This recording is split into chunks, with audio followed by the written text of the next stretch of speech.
When a billion-dollar CEO asks a janitor to pretend to be hers for 7 minutes, she has no idea she's bargaining with a man who has everything to hide and nothing left to lose. What starts as a desperate lie at a midnight gala becomes the most dangerous truth either of them has ever faced. One single father, one woman drowning in power. 7 minutes that will shatter everything they thought they knew about love, sacrifice, and the cost of being seen. Stay with me until the end of this story. If it moves you, hit that like button and drop a comment telling me what city you're watching from. I love seeing how far these stories travel. The clock on Evelyn Cross's desk read 11:47 p.m. when she realized she had made a catastrophic mistake. Her office occupied the entire 52nd floor of the Meridian Tower, a gleaming monument to excess in downtown Seattle. Floor-to-ceiling windows framed the city like a painting she owned but never really saw. Tonight, the lights below blurred into a smear of gold and white, distorted by the rain that hadn't stopped falling since October began.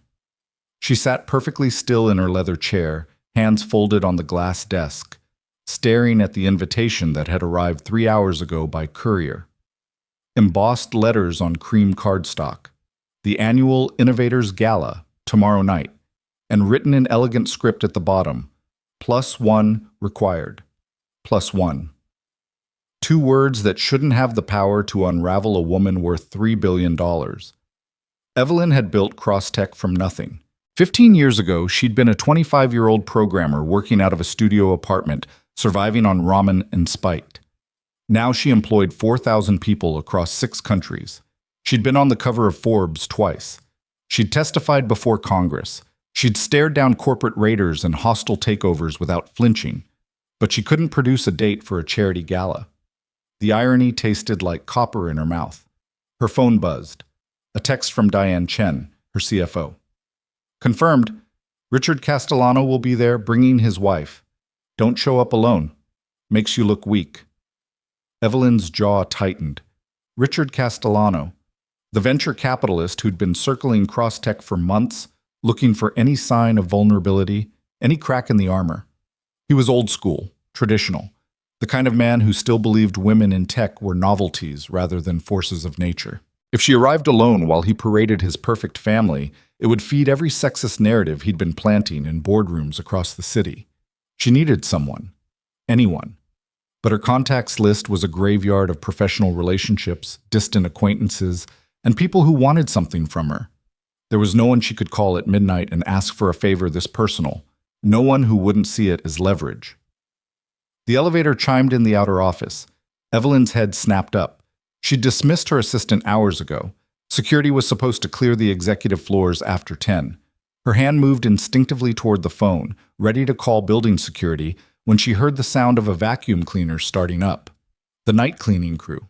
She exhaled slowly, tension bleeding from her shoulders. Just the janitors.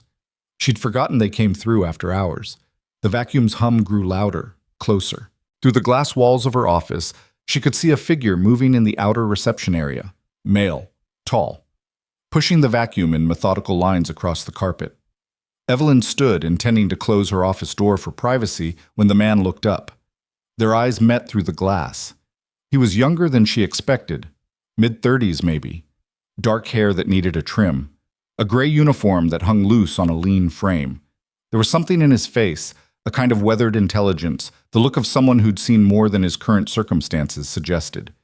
He nodded once, politely, and returned to his work. Evelyn's hand hovered over the door handle. A wild, reckless thought bloomed in her mind. Desperate, probably insane, but desperate times. She opened the door. The man immediately shut off the vacuum. "I'm sorry, Ms. Cross. I didn't realize anyone was still here. I can come back. What's your name?" Her voice came out sharper than she intended. He blinked. "Lucas. Lucas Reed." "How long have you worked here, Lucas?" 6 months? "And you're here every night?" "Monday through Friday, midnight to 6 a.m. He shifted his weight, clearly uncomfortable. "Is something wrong? Did I miss something in here last night?" Evelyn studied him. Clean-shaven, clear eyes. Wedding ring tan line on his left hand, but no ring. The uniform was worn but clean, pressed even. He stood straight despite the late hour, despite doing work most people never even noticed. "I have a proposition for you," she said. Lucas's expression shuddered immediately. "I think there's been a misunderstanding. Not that kind of proposition." Evelyn felt heat rise in her cheeks. God, she was handling this badly. "I need you to do me a favor, a professional favor. I'll pay you." I'm not sure what kind of favor a janitor could do for a CEO. "Pretend to be my partner for 7 minutes." The words hung in the air between them like something physical. Lucas stared at her. "I'm sorry, what?" Evelyn walked back to her desk, grabbed the invitation, and held it up. "There's a gala tomorrow night. I need to attend with a date, just for appearances. You'd arrive with me, stand by my side for 7 minutes while I greet the important people, and then you can disappear. I'll pay you $5,000. $5,000 to stand next to you for 7 minutes. Yes. That's over $700 a minute. I'm aware of the math." Lucas ran a hand through his hair. "Miss Cross, I appreciate the offer, but 10,000. He stopped. "You're serious?" "Completely serious." Evelyn heard the desperation creeping into her voice and hated it. "I wouldn't ask if I had any other option, but I need someone who won't turn this into something it's not. Someone who won't think I owe them something afterward. Someone who'll take the money and forget this ever happened." "Why me?" "Because you're here. Because I don't know you. Because you look like you could use $10,000, and I need this problem solved." She met his eyes. "Because I'm out of options, and you're my Hail Mary." Lucas was quiet for a long moment. Outside, rain hammered against the windows. The city lights seemed to pulse with the rhythm of it. "I have a daughter," he said finally. "Sophie, she's 7. If I'm going to show up to some fancy party pretending to be someone I'm not, I need to know it won't come back on her. No press, no photos in the society pages." "I can arrange that. And afterward, we're done. You don't call me. I don't call you. This is a one-time transaction." "Agreed." He studied her face, searching for something. Whatever he found seemed to satisfy him. "Okay." Evelyn felt something unknot in her chest. "Okay. But I'm going to need a suit. I'll have one sent to you. What's your address?" Lucas hesitated. "I'll pick it up here tomorrow. Less complicated." She didn't push. Everyone had their secrets. "Fine, be here at 6 p.m. The gala starts at 7:30. 7 minutes, Lucas said. 7 minutes. He nodded once, then turned back to his vacuum cleaner. Evelyn watched him resume his methodical work, wondering what the hell she'd just done. Hired a janitor to pose as her boyfriend. Offered him $10,000 for 7 minutes of pretending. But as she gathered her things to finally go home, she felt lighter than she had in months. The problem was solved. Richard Castellano would see her with someone. The narrative would be controlled. What could possibly go wrong in 7 minutes? The next evening, Evelyn stood in front of her closet, paralyzed by choice. She'd attended hundreds of these events, knew the uniform by heart. Elegant but not ostentatious. Designer but not trendy. The kind of dress that commanded respect without demanding attention. Tonight, her hands shook as she pulled out a midnight blue gown. Tom Ford. Simple lines. Sophisticated. Why was she nervous? This wasn't real. Lucas Reed was an employee performing a service. In 7 hours, she'd never see him again. The whole thing was a business transaction, carefully contained and controlled. Her phone buzzed. A text from an unknown number. Picked up the suit. Fits. See you at 6. L. She'd given him her private number. Another thing that shouldn't have made her stomach flutter. Evelyn forced herself to go through her usual routine. Shower, hair, makeup. The armor of perfection she'd learned to wear like a second skin. By the time she slipped into the gown and her Louboutin heels, she looked exactly like what she was. A woman in complete control. The reflection in the mirror said otherwise. At 5:58 p.m., she stood in the Meridian Tower lobby, watching the elevator numbers descend. Her driver waited outside with the car. Everything was arranged. Everything was perfect. The elevator doors opened. Lucas Reed stepped out, and Evelyn forgot how to breathe. The suit transformed him. Charcoal gray, perfectly tailored to his lean frame. White shirt, no tie. She'd specified business formal, not stuffy. His hair was trimmed, styled back from his face. He'd shaved. The rough edges were gone, replaced by something that looked like it belonged in her world, except for his eyes. Those hadn't changed. Still, that same weathered intelligence, that sense of someone who'd traveled a harder road than his current destination suggested. "Miss Cross," he said. "Evelyn. If we're doing this, you need to call me Evelyn." Evelyn. Her name and his voice did something strange to her pulse. "You look beautiful." "You don't look like a janitor." "I'm not. Not tonight, anyway." He offered his arm. "Shall we?" She took it, and the warmth of him through the suit jacket was shockingly intimate. They walked through the lobby together, past the security desk where the night guard did a double take, out into the rain where her driver waited with an umbrella. In the back of the Mercedes, Lucas sat carefully apart from her, hands folded in his lap. "Nervous?" Evelyn asked. "Terrified," he admitted. "I've never been to anything like this. Don't know which fork to use. Couldn't tell you the difference between a Cabernet and a Merlot. The secret is that nobody else really can either. They're all just pretending." "The whole world is people pretending to know what they're doing?" "More or less." Lucas smiled, and something in Evelyn's chest cracked open. "That's oddly comforting. There's one thing you should know," she said as they merged into downtown traffic. "Richard Castellano, older man, silver hair, expensive taste in everything. He'll probably try to engage you in conversation. Be polite, but don't offer information. If he pushes, just say you're in consulting." "Consulting in what?" "Doesn't matter. Consulting is code for, I don't want to talk about work. He'll respect that." "And if he doesn't?" "Then I'll handle it." Evelyn looked at him. "This is my problem, Lucas. You're just here to stand next to me. For 7 minutes. For 7 minutes. They rode in silence for a while. The rain had softened to mist, the city lights refracting through water droplets on the windows. Evelyn found herself hyper-aware of Lucas's presence, the way he sat, the way he breathed, the faint scent of his cologne mixing with the leather interior of the car. "Can I ask you something?" Lucas said quietly. "Sure. Why don't you have someone real for this? A woman like you, successful, brilliant, stunning, seems like you'd have men lining up." Evelyn laughed, but it came out bitter. "The kind of men who line up for women like me aren't looking for a person. They're looking for a prize, something to display at parties and leverage in business deals. I got tired of being someone's accessory." "So you hired a janitor to accessorize for one night instead. The difference is you'll leave when I ask you to."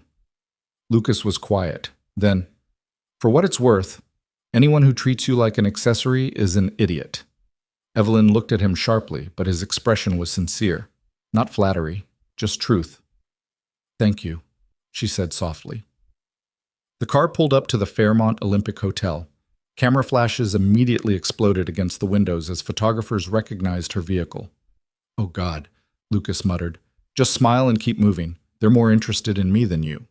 The driver opened the door. Evelyn stepped out first, immediately slipping into her public persona, shoulders back, chin up, the slight smile that gave nothing away. Lucas emerged behind her, and she felt him take her hand. His palm was calloused, warm, steady. Together, they walked the red carpet while cameras clicked like insects. Evelyn barely heard the shouted questions. She was too focused on Lucas's presence beside her, solid and grounding in a way she hadn't expected. Inside the hotel, the ballroom was exactly what she'd anticipated. Crystal chandeliers, orchestra, 500 people in formal wear drinking champagne and pretending to care about innovation in education, which was the gala's supposed purpose. 7 minutes starts now, Evelyn murmured. Lead the way. They circulated. Evelyn introduced Lucas to the mayor, 2 city council members, and the CEO of a pharmaceutical company she was courting for a partnership. Each time, Lucas smiled, shook hands, said exactly the right amount of nothing. He was good at this. Too good for someone who'd never done it before. 5 minutes in, Richard Castellano appeared with his wife, Patricia. Perfectly coiffed, perfectly matched, perfectly choreographed. Evelyn! Richard's smile was all teeth. How wonderful to see you. And who's this? Richard, Patricia, this is Lucas Reed. Lucas. Richard Castellano. The men shook hands. Richard's grip was aggressive. the kind of handshake that was really a challenge. Lucas met it without flinching. "Reed," Richard said. "That name sounds familiar. What field are you in?" "Consulting," Lucas said smoothly. "Consulting. Of course." Richard's smile sharpened. "And how did you meet our brilliant Evelyn?" "We met through work," Lucas said. "She came into my life when I needed someone who understood what it meant to start from nothing." Evelyn's breath caught. It was the perfect answer, vague enough to be meaningless, personal enough to sound real. "How lovely," Patricia said warmly. "It's so nice to see Evelyn with someone. She works so hard, doesn't she?" "She does," Lucas agreed. "But that's what happens when you actually built something instead of inheriting it." The temperature dropped 10 degrees. Richard's smile froze. Patricia's eyes widened. Evelyn wanted to simultaneously throttle Lucas and kiss him. "Well," Richard said tightly. "Yes, building things, very admirable. If you'll excuse us." They departed like a ship changing course, leaving an awkward wake. Lucas winced. "Too much?" "Way too much," Evelyn said. Then she smiled. "But God, that felt good." "I probably shouldn't have." "No, you definitely shouldn't have. But I'm glad you did." They stood together at the edge of the ballroom, watching the crowd swirl around them like a tide. The orchestra played something classical and forgettable. Waiters circulated with champagne and canapes. 7 minutes are up," Lucas said. Evelyn checked her watch. 7:42 p.m. He was right. "You can go if you want. I'll have my driver take you home." Lucas was quiet for a moment. Then, "Do you want me to go?" The question hung between them, weighted with something neither of them wanted to name. "No," Evelyn admitted. "I don't." "Then I'll stay." "You don't have to. The deal was 7 minutes." "I know, but maybe I want to see what 8 minutes feels like. 9, 10. His eyes found hers. "Maybe I want to know what happens when we stop counting." Evelyn's heart hammered against her ribs. This was a mistake. She knew it was a mistake. Lucas Reed was her employee, a janitor she'd hired to play pretend for a single night. Getting involved beyond that was messy and complicated and exactly the kind of entanglement she'd built her life to avoid. But when he offered his hand and asked, "Dance with me?" she took it. They moved on to the dance floor as the orchestra shifted into a waltz. Lucas's hand settled on her waist, warm through the thin fabric of her gown. His other hand clasped hers gently. "I should warn you," he said. "I learned to dance from YouTube videos." "Then you're about to embarrass us both." But he didn't. He moved with surprising grace, leading her through the steps with a quiet confidence that shouldn't have existed. They turned across the polished floor, and Evelyn found herself leaning into him, her cheek nearly brushing his shoulder. "Where did you really learn this?" she asked. "My wife," Lucas said quietly. "Ex-wife. She loved to dance. Made me take lessons before our wedding." "What happened?" "She died. Car accident. 3 years ago." Evelyn's chest constricted. "Lucas, I'm so sorry." "Sophie was 4. She barely remembers her mother now, which somehow hurts more than the grief." His voice was steady, but she heard the tremor underneath. "I work nights because the daycare rates are cheaper and I can be home with her during the day. Pick her up from school, make her dinner, be the parent she deserves." "That's why you're a janitor. You're raising your daughter." "That's why I'm a janitor." He met her eyes. "And why $10,000 for 7 minutes sounded like a miracle I couldn't refuse." Evelyn saw him clearly now. Not an employee, not a transaction, a man who'd lost everything and rebuilt his life around his daughter's happiness. A man doing invisible work in the middle of the night so he could be visible when it mattered. "You're a good father," she said softly. "I'm trying to be." The song ended. They stood together on the dance floor as couples moved around them, changing partners, starting new dances. "I should probably mingle," Evelyn said without moving. "Probably." "Do the networking thing." "Makes sense." Neither of them let go. Lucas smiled. "How about this? You do what you need to do. Work the room. I'll get a drink at the bar and try not to embarrass you further." "You didn't embarrass me." "I told a venture capitalist he inherited his success." "Like I said, you didn't embarrass me." He laughed, and the sound was warm and real and absolutely nothing like the polished chuckles that filled the rest of the room. Then he stepped back, released her hand, and walked toward the bar. Evelyn watched him go, feeling unmoored. The next hour passed in a blur of conversations she barely registered. She talked to donors about educational initiatives. She deflected questions about Crosstech's quarterly earnings. She smiled and nodded and played her part perfectly, while her attention kept drifting across the room to where Lucas stood at the bar, nursing a single beer and looking completely out of place. At 9 o'clock, Diane Chen materialized at her elbow. "So," Diane said, "Lucas Reed, who is he really?" "Just someone I'm seeing." The lie came easily now, too easily. "He's not in our database. No social media presence, no corporate connections." Diane's expression was sharp. "You always vet people, Evelyn. Always.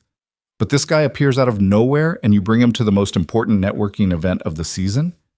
Maybe I'm tired of vetting people. Or maybe you're making decisions based on something other than logic." Diane's voice dropped.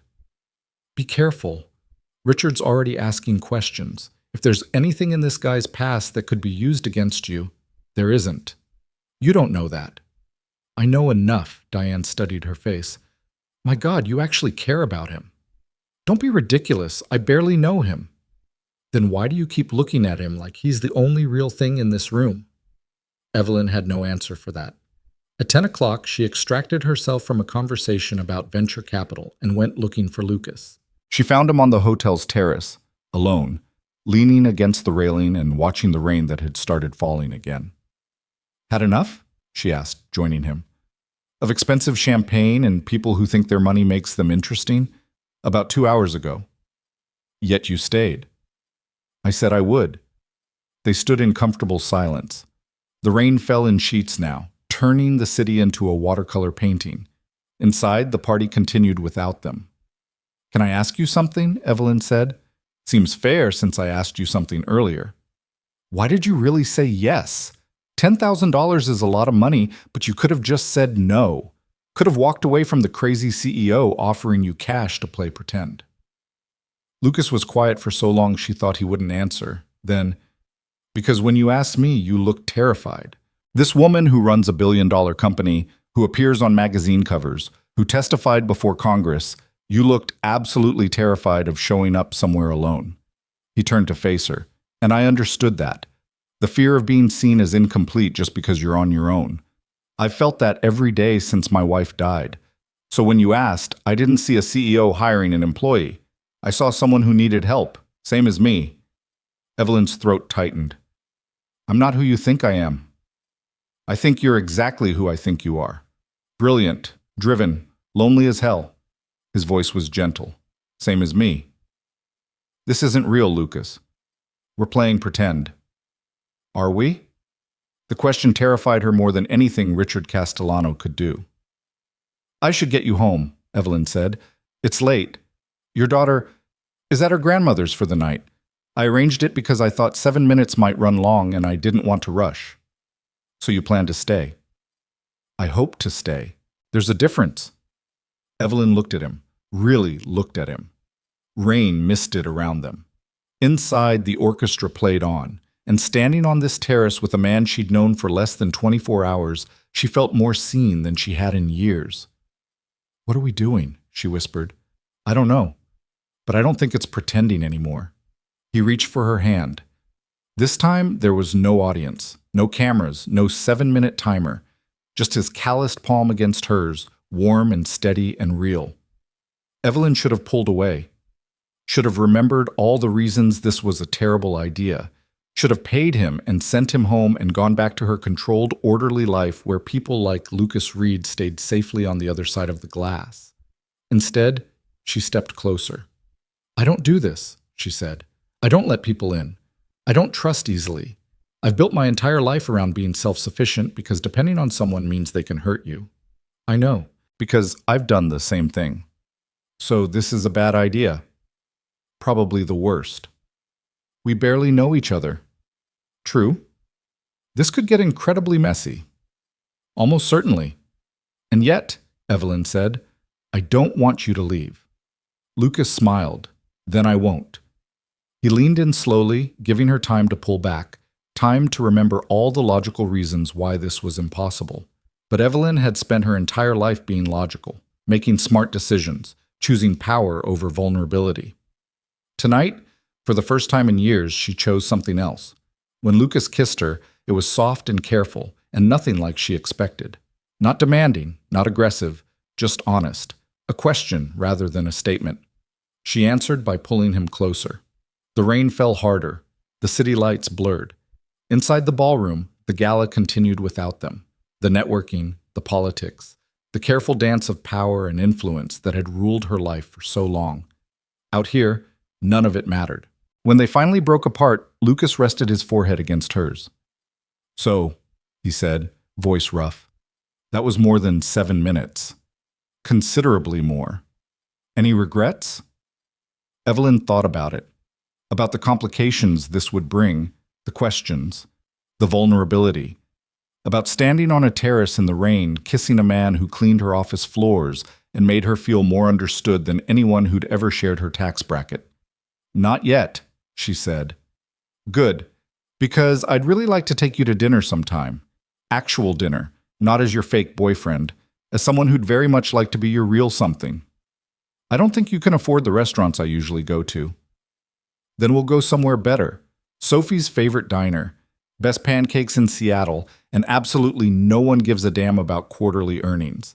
Evelyn laughed. "When? Tomorrow night? If you're free?" "I'll move meetings. For pancakes?" "For you."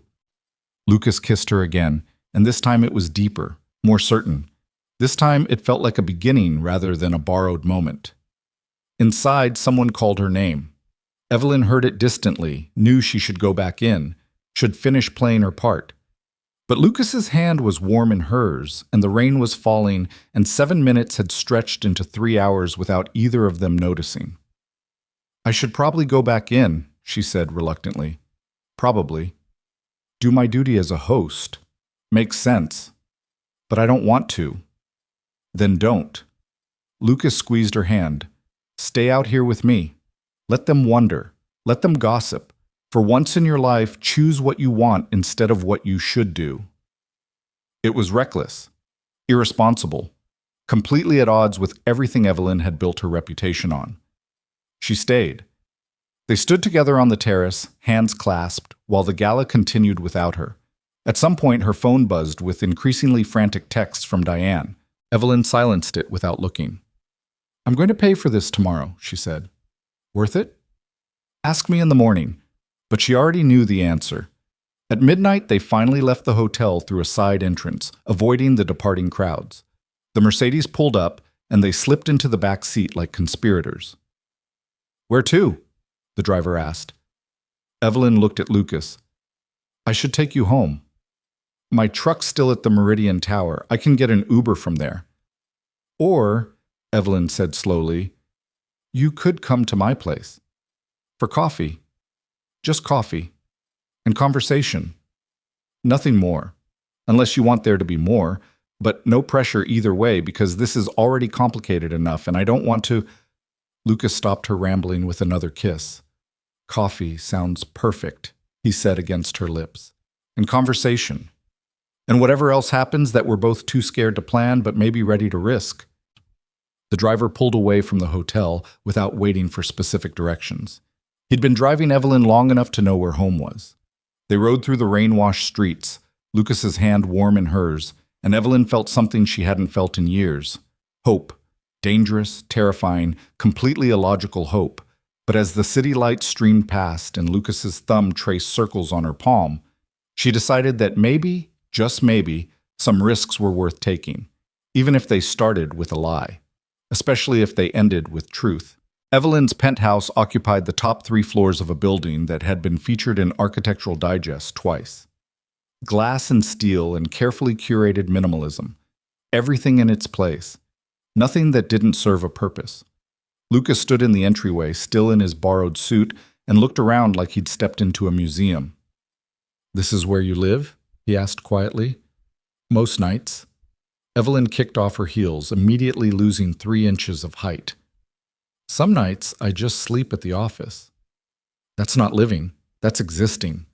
She didn't have an answer for that, so she led him through the vast living room toward the kitchen. Floor-to-ceiling windows framed the city like a photograph. The rain had stopped, leaving the glass streaked and glittering. "Coffee?" she asked, suddenly nervous in her own space. "Or I have wine. Whiskey. Water, if you prefer." "Evelyn." Lucas caught her hand. "Breathe." She realized she'd been talking too fast, moving too quickly, trying to fill the silence with action. Old habits. When things got personal, stay busy, stay moving, never slow down enough to be vulnerable. "Sorry," she said. "I'm not good at this." "At what?" "Having someone in my space, letting people see where I actually live." She gestured vaguely at the pristine surroundings.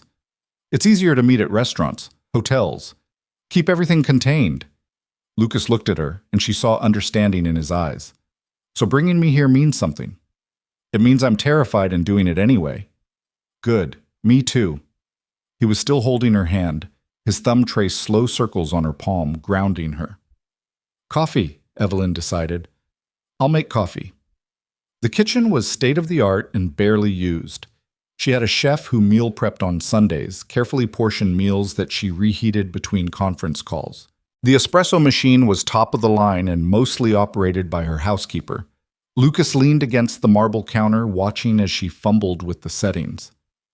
"You don't actually know how to use this, do you?" he asked, amused. "I know how to use it. I just usually have someone else use it for me." She jabbed at a button. Nothing happened. "This is humiliating." "Here." Lucas moved behind her, his body warm against her back as he reached around to adjust the machine. "You have to prime it first. Then the beans, see?" His breath stirred her hair. Evelyn closed her eyes, hyper-aware of every point of contact between them. "I'm a billionaire who can't make her own coffee," she said. "I'm a janitor who's standing in a penthouse kissing a billionaire's neck." She turned in his arms. "You're not just a janitor, and you're not just a billionaire." They stood like that, wrapped together in her sterile kitchen while the espresso machine hissed and gurgled. Lucas's hand settled on her waist, careful and respectful even now. "Tell me about Sophie," Evelyn said. His face transformed. "She's 7, second grade, obsessed with dinosaurs and Hamilton and a YouTube channel about science experiments." "Hamilton?" "We watched it 47 times when it came to Disney+. She knows every word, performs the entire show for me at breakfast." His voice was soft with affection. "She wants to be a paleontologist, or the president, or both. She hasn't decided yet." "She sounds remarkable." "She is. Terrifying and brilliant, and the only thing I've ever done completely right." Lucas met her eyes. "Which is why I need you to understand. She comes first. Always. Whatever this is between us, Sophie's well-being trumps everything. I wouldn't expect anything else. A lot of women say that. Then they meet her and realize dating a single dad means you're dating his kid too, and suddenly it's too complicated." Evelyn thought about that. About what it would mean to be part of Lucas's life, to fit into the small, precious space he'd carved out for his daughter. "Does she know about tonight?" she asked. "I told her I had to go to a fancy party for work. She made me promise to count the chandeliers and report back." He smiled. "There were 6, by the way, in case you were wondering." 6 chandeliers at a party where the richest people in Seattle pretended to care about education, while actually caring about tax breaks and networking. "You're catching on." The espresso machine beeped. Lucas poured 2 cups, added cream to his without asking if she had any, and handed her one. They moved to the living room. Evelyn curled up on the couch, Lucas sitting close enough that their knees touched. Outside, the city glittered like scattered diamonds. "Tell me something real," Lucas said. "Something you don't put in Forbes interviews." Evelyn sipped her coffee, considering. "I'm lonely. Crushingly, devastatingly lonely. I have 4,000 employees and can't name 5 people I'd call friends. I go to parties where everyone wants something from me and come home to silence." She looked at him. "I built this empire thinking success would fill the emptiness, but the higher I climb, the more isolated I become." "Is that why you asked me to the gala? Because you thought a stranger would be safer than someone who actually knows you?" "I thought a stranger would be temporary, controllable. Someone who'd leave when I paid them to leave." She set down her coffee. But then you stayed. You asked me to. I know. That's what terrifies me. Lucas reached over and tucked a strand of hair behind her ear. The gesture was so gentle, so casual, that Evelyn's throat tightened. What terrifies me, he said, is that I've spent 3 years building walls around myself and Sophie, keeping everyone at a distance because losing someone destroys you in ways you can't prepare for. And then this beautiful, brilliant woman offers me $10,000 to stand next to her for 7 minutes, and suddenly I'm sitting in her penthouse at 1 in the morning wondering if I'm brave enough to let someone in again. Are you? I don't know yet. Ask me tomorrow. It is tomorrow. Then ask me at a reasonable hour when we've both slept and can think clearly. But neither of them moved to end the night. They talked until 3 a.m. about everything and nothing. Lucas told her about teaching Sophie to ride a bike, about parent-teacher conferences and bedtime routines, and the specific chaos of raising a 7-year-old alone. Evelyn talked about building Crosstech, about the early years when she worked 100 hours a week and survived on ambition and spite, about the moment she realized she'd succeeded but had no one to celebrate with. At some point, she ended up with her head on his shoulder. At some point, his arm wrapped around her. It felt natural. Right. Like they'd been doing this for years instead of hours. I should let you sleep, Lucas said, even as his hand traced patterns on her arm. You should. I have to pick up Sophie at 10. Her grandmother will have fed her enough sugar to power a small city. What's her grandmother like?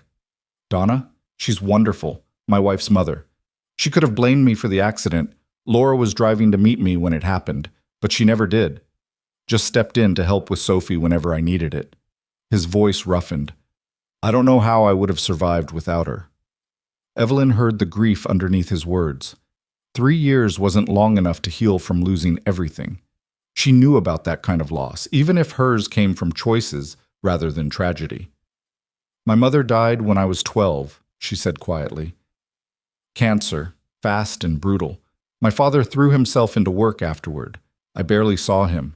He died of a heart attack when I was 23. She stared at the city lights. City. I think he just gave up. Decided living without her wasn't worth the effort. I'm sorry. Don't be. It taught me self-sufficiency. How to rely on myself instead of other people. That's not a lesson. That's a survival mechanism. She looked up at him. What's the difference? One keeps you alive. The other keeps you isolated. His fingers traced her jaw. You deserve better than that. No one had ever said that to her before. No one had ever looked past the success and the money and seen the scared 12-year-old girl who'd learned to be alone. Evelyn kissed him because she didn't have words. Because his kindness undid her in ways his attraction couldn't. Because he saw her, actually saw her, and didn't look away. This kiss was different from the ones at the gala. Deeper, more certain. Less like a question and more like a promise they were both too afraid to make out loud. When they broke apart, Lucas's eyes were dark with want. I should definitely go, he said, voice rough. You should. Before this goes somewhere we're not ready for. Probably wise. Neither of them moved. Evelyn. Her name was half prayer, half warning. If I stay much longer, I'm going to want things that aren't part of our 7-minute deal. What if I want those things too? Then we should talk about it tomorrow. When we're not exhausted and drunk on whatever this is, when we can think clearly and make smart decisions. He was right. She knew he was right. But every logical bone in her body was screaming at her to ignore logic entirely. Stay, she whispered. Evelyn, not for that, just stay. Sleep here. On the couch or in the guest room or wherever you're comfortable. I just don't want you to leave yet. Lucas studied her face. This isn't smart. I know. We barely know each other. I know that too. And I have to leave by 8 to get home and change before I pick up Sophie. I'll set an alarm. He smiled. You're really bad at casual, aren't you? Terrible at it. Always have been. She took his hand. Stay anyway? Lucas stood, pulling her up with him. Guest room, separate spaces. We're going to do this right. Define right. Slow, careful, with actual conversations about what we want instead of just falling into bed because the chemistry is insane and we're both lonely enough to make bad decisions. That's very mature of you. One of us has to be. He kissed her forehead. Show me where I'm sleeping before I change my mind. Evelyn led him upstairs to the guest suite. It was perfectly appointed and completely impersonal, like everything else in her house. She gathered towels, found an unopened toothbrush, laid everything out like she was playing hostess instead of trying not to beg him to sleep in her bed. Thank you, Lucas said from the doorway.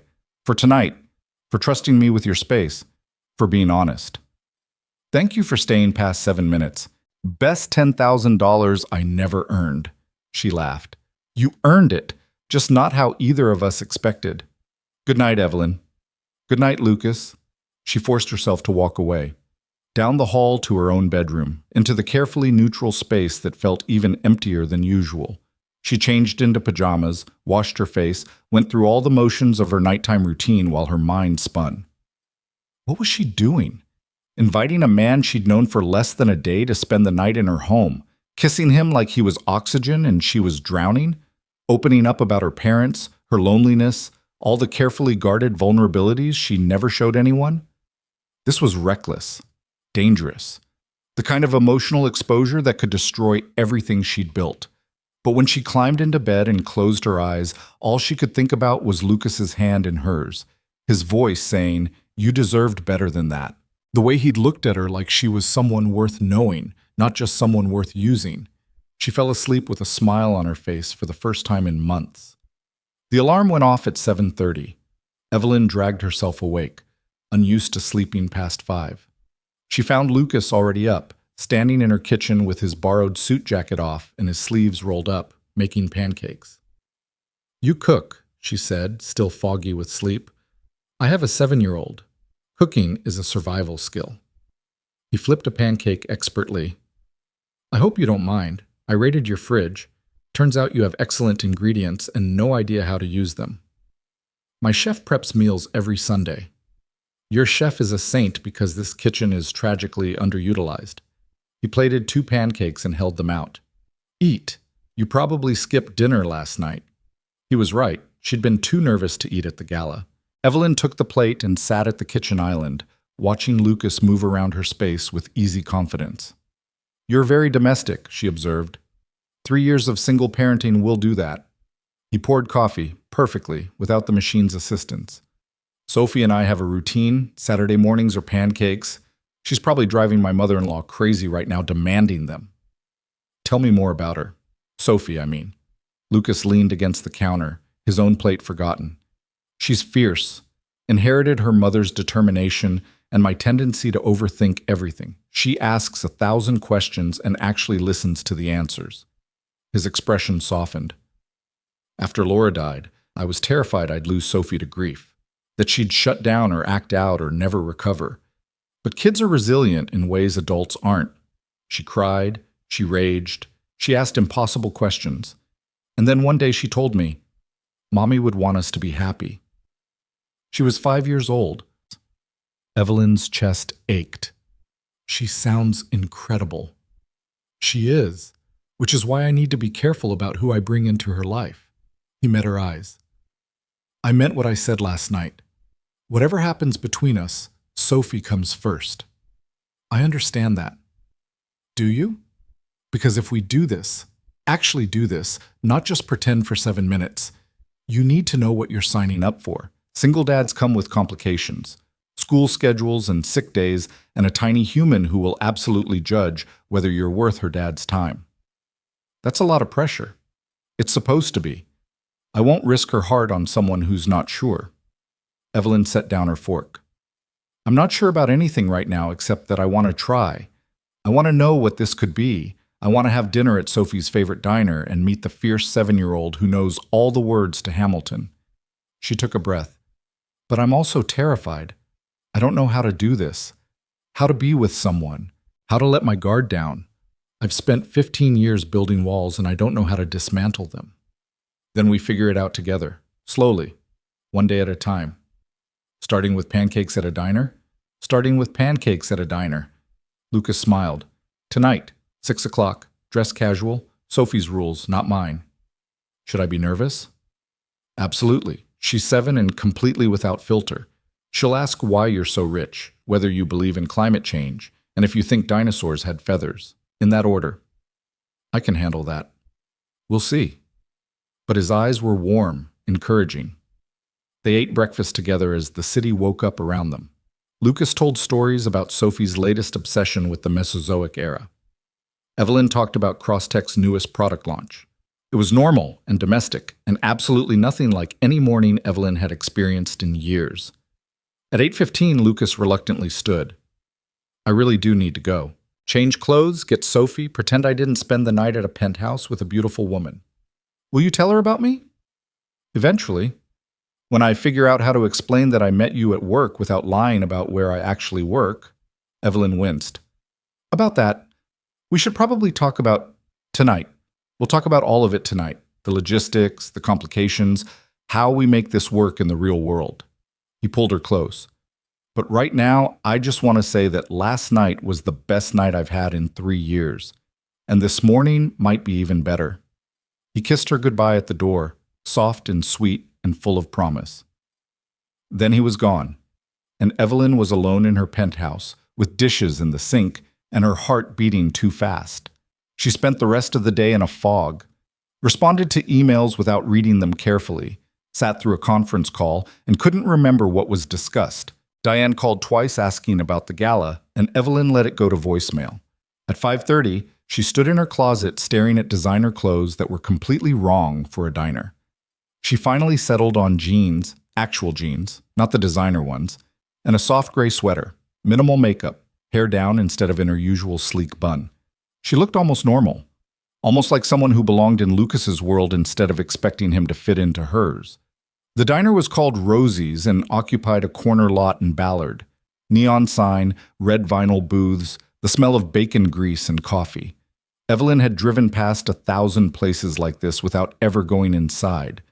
Lucas was already there, sitting in a booth with a little girl who was all dark curls and bright eyes and concentrated energy. Sophie looked up when Evelyn approached. Are you Dad's fancy friend? Sophie, Lucas warned gently. What? You said we were meeting someone fancy. Sophie studied Evelyn critically. You don't look that fancy right now. You look normal. I like your sweater. Evelyn couldn't help but smile. Thank you. You must be Sophie. Yep, I'm 7 3/4. I like dinosaurs and math and when Dad makes waffles shaped like Mickey Mouse. Do you like dinosaurs? I don't know much about them, to be honest. Sophie's eyes widened with delight. Then I can teach you. Did you know that some scientists think Tyrannosaurus rex had feathers? Not like bird feathers, but more like hair. And velociraptors were actually tiny, not big like in Jurassic Park. Movies lie about dinosaurs a lot. Sophie, Lucas said again, laughing now. Let Evelyn sit down before you give her the full lecture. Evelyn slid into the booth across from them, and Sophie immediately launched into an explanation of the difference between the Triassic, Jurassic, and Cretaceous periods. Lucas watched with amused affection as his daughter held court, completely unself-conscious in her enthusiasm. A waitress appeared, older woman, name tag reading Rosie, and grinned at Sophie. The usual, sweetheart? Yes, please, and chocolate milk. You got it. And for your dad and his friend? Lucas ordered a burger. Evelyn asked for the same, not wanting to overthink it. When Rosie left, Sophie turned her attention back to Evelyn. So why are you fancy? Sophie, Dad said you're really important and have a big job. What kind of job? Evelyn glanced at Lucas, who shrugged helplessly. I run a technology company. We make software that helps people communicate. Like texting? Sort of. More for businesses. That sounds boring. Sophie! Lucas looked mortified. But Evelyn laughed. You know what? Sometimes it is boring. Lots of meetings and spreadsheets and people talking about things that don't really matter. Sophie considered this. Then why do you do it? That's a very good question. I'm not sure anymore. You should do something fun instead, like studying dinosaurs or being an astronaut. Sophie took a drink of the water already on the table. Or making pancakes for people. Dad makes the best pancakes. He does. I had them this morning. Sophie's eyes went huge. She looked at her father with dawning understanding. Dad, did Evelyn sleep at our house? Lucas's face went red. No, sweetheart, we, this is complicated. Did you sleep at her house? The entire diner seemed to go quiet. Evelyn wanted to sink through the floor. Sophie, Lucas said carefully, sometimes adults spend time together and it doesn't mean what you think it means. Grandma says when grown-ups have sleepovers, it means they really like each other. Grandma needs to stop explaining things to you. So you really like Evelyn? Lucas met Evelyn's eyes across the table. Something warm and terrifying passed between them. Yeah, sweetheart. I really like Evelyn. Sophie beamed. Good, I like her too. She's honest about stuff being boring and she doesn't know about dinosaurs, so I can teach her. Can she come to our house? I want to show her my fossil collection. Maybe next time. When's next time? I don't know yet. Tomorrow? Sophie? Next weekend? We'll see. Sophie turned to Evelyn. He says we'll see when he means yes, but doesn't want to promise yet. It's his parent thing. Evelyn was falling a little bit in love with this child. Good to know. The food arrived, and Sophie immediately began constructing the perfect bite of pancakes, syrup, and whipped cream. She ate with single-minded focus, occasionally looking up to offer Evelyn facts about Stegosaurus plates or Triceratops horns. Lucas watched his daughter with visible affection, occasionally catching Evelyn's eye with apologetic smiles. After dinner, Sophie dragged them to the jukebox in the corner. She fed in quarters and selected something upbeat and vaguely country. Then she grabbed both their hands. We have to dance. It's tradition. Dad and I always dance after pancakes. Sophie, I don't think... But Evelyn was already standing. I'd love to dance. Sophie positioned them in a small circle and began spinning, singing along to words she clearly knew by heart. Lucas joined in, picking up his daughter and twirling her while she shrieked with laughter. Other diners smiled at them. Evelyn stood awkwardly at first, unsure how to participate in this family ritual. Then Sophie reached for her hand and pulled her into the circle, and suddenly she was spinning too, laughing too, part of something warm and alive and completely foreign to everything she'd built her life around. When the song ended, Sophie hugged Evelyn's waist without warning. I'm glad Dad really likes you. He's been sad for a long time, but tonight he's happy. Evelyn's throat closed.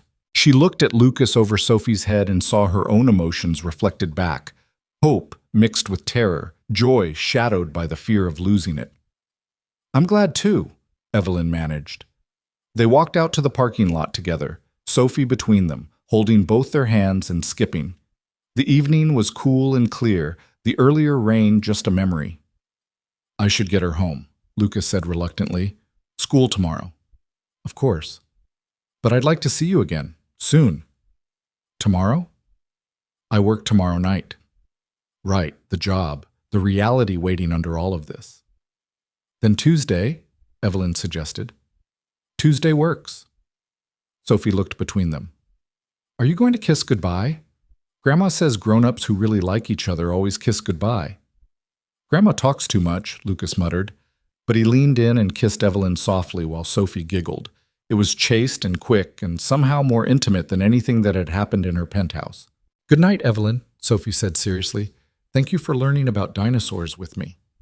Thank you for teaching me. Evelyn watched them drive away in a beat-up pickup truck that looked older than Sophie. She stood alone in the parking lot of a diner she'd never been to, wearing jeans and a sweater, feeling more herself than she had in years. Her phone buzzed. A text from Lucas. Sophie says you passed the test. High praise from a tough critic. Evelyn smiled and replied, What test? The important one. She decided you're worth my time. Is that what you think too? The response came quickly. I decided that the moment you asked me to pretend for 7 minutes. Everything since has just been confirmation. Evelyn held her phone and let herself feel it. The joy, the terror, the dangerous hope that maybe, just maybe, she'd found something real. She drove home to her empty penthouse and didn't feel quite so alone. Tuesday came too slowly and too fast at the same time. Evelyn spent Monday in back-to-back meetings, her mind only half present. She caught herself checking her phone for texts from Lucas, smiling at photos Sophie had asked him to send, a drawing of a Brachiosaurus labeled for Evelyn, the spelling charmingly wrong. She'd never been someone's Evelyn before. never been drawn into a child's world with such casual acceptance. By Tuesday afternoon, her assistant noticed something was different. "You're distracted," Marcus said, setting down her afternoon schedule. "You smiled at Jenkins during the budget review. You never smile at Jenkins." Maybe Jenkins said something amusing. Jenkins talked about depreciation schedules for 40 minutes. There was nothing amusing about it. Marcus studied her with knowing eyes. "You met someone." "That's not... You absolutely met someone. Is it the mystery man from the gala?" Diane's been asking questions. Evelyn's stomach dropped. "What kind of questions?" "Background check kind of questions. She's worried. Says you brought a complete unknown to the biggest networking event of the season, and now you're acting like a teenager with a crush." Marcus softened.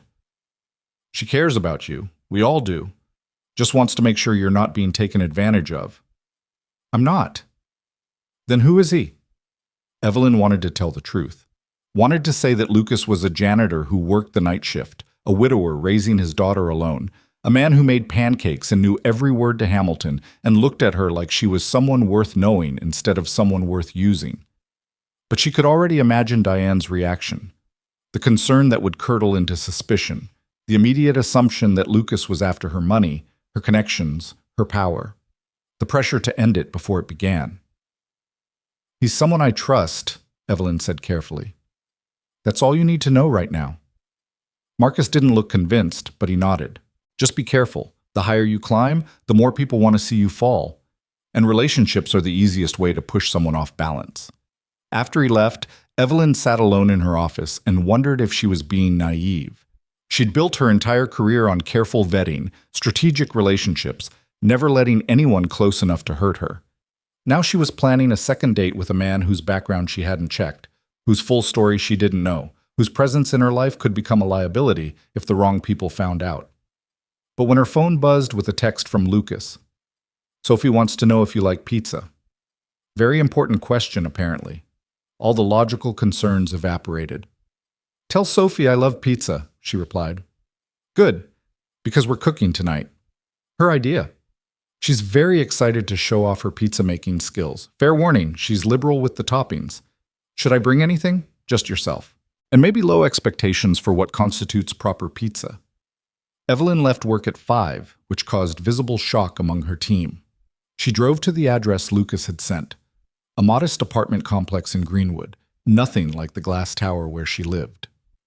The building was older, well-maintained but worn. Bikes chained to the railings, children's chalk drawings on the sidewalk. This was Lucas's world, small and real and built on a janitor's salary and love for his daughter. Evelyn climbed the stairs to Unit 2B, suddenly nervous. This wasn't neutral territory like the diner. This was their home, the space they'd created together after unimaginable loss. She was being invited into something sacred. She knocked. Immediately heard Sophie's voice. "She's here! Dad, Evelyn's here!" The door opened. Lucas stood there in jeans and a t-shirt that had seen better days, flour dusting his hands, and he smiled at her like she was the best thing he'd seen all day. "Hi," he said. "Hi, babe. You came. You invited me." "I did. But part of me worried you'd realize this was crazy and change your mind." Before Evelyn could respond, Sophie appeared, already covered in flour and tomato sauce. "Evelyn, come see. I'm making a dinosaur pizza. Pepperoni stegosaurus." Evelyn let herself be pulled inside. The apartment was small, living room and kitchen combined, probably 2 bedrooms down the hall. But it was warm, lived in. Sophie's drawings covered the refrigerator. Books overflowed from shelves. A worn couch held mismatched pillows and a blanket that looked hand-knitted. It was the opposite of Evelyn's penthouse in every way, and somehow more welcoming than anywhere she'd been in years. "Okay," Sophie said seriously, leading her to the kitchen counter where dough and toppings were spread out. "The trick is you have to plan your design before you start. Otherwise the pepperoni doesn't look like plates, and then it's just a regular pizza, which is boring." "Huh? That makes sense," Evelyn said, utterly charmed. Lucas handed her an apron. "Welcome to Tuesday Night Chaos. Sophie's been planning this menu since yesterday. I'm just here to make sure nothing catches fire." The oven caught fire one time, Sophie said, and it was a small fire. It was not a small fire, it was a concerning fire that required the smoke alarm and a fire extinguisher. But we fixed it, and now we're more careful. Sophie pushed dough toward Evelyn. You make your own pizza. What shape do you want? Evelyn looked at the lump of dough, completely out of her depth. I don't think I can make shapes. Sure you can. Just use your hands. Mush it into what you want. For the next hour, Evelyn learned that making pizza with a 7-year-old was less about culinary achievement and more about creative chaos. Sophie narrated every decision, offered constant advice, and liberally applied cheese to everything, including herself. Lucas moved between them with easy competence, helping when needed, laughing when Sophie declared his pizza looked sad and shapeless. It's rustic, Lucas protested. It's a blob, Sophie said mercilessly. Evelyn's attempt at a circle ended up vaguely heart-shaped. Sophie declared it romantic, like in movies, and added extra pepperoni hearts on top. While the pizza's baked, Sophie showed Evelyn her fossil collection, rocks she'd found at the beach, and convinced herself were ancient artifacts. Each one had a handwritten label with elaborate scientific names Sophie had invented. This one is Sophiesaurus rex, she explained, because I found it and it's the best one. Very official, Evelyn said seriously. Dad says I can be a paleontologist when I grow up if I study hard and believe in myself. But also he says I can be anything, even president. Your dad is right. Sophie looked up at her with those bright, intelligent eyes. Do you believe in yourself? The question caught Evelyn off guard. Yes, I think so. Good, because Dad likes you, and I only want him to like people who believe in themselves. People who don't believe in themselves are sad and make other people sad. Lucas appeared in the doorway. Sophie, that's enough interrogation. I'm not interrogating, I'm having a conversation. Sophie returned to her fossils. Evelyn understands. Over dinner, misshapen pizzas that somehow tasted perfect, Sophie talked about her day at school. She'd gotten a gold star in math. Her friend Emma had brought cookies for snack time. Someone named Tyler had said dinosaurs were stupid, and Sophie had corrected him with facts until he apologized. You can't just tell people they're wrong, Lucas said gently, even when they are wrong. But he was wrong. Dinosaurs aren't stupid. They were apex predators who dominated Earth for millions of years. I know, sweetheart, but maybe next time lead with education instead of correction. Sophie considered this.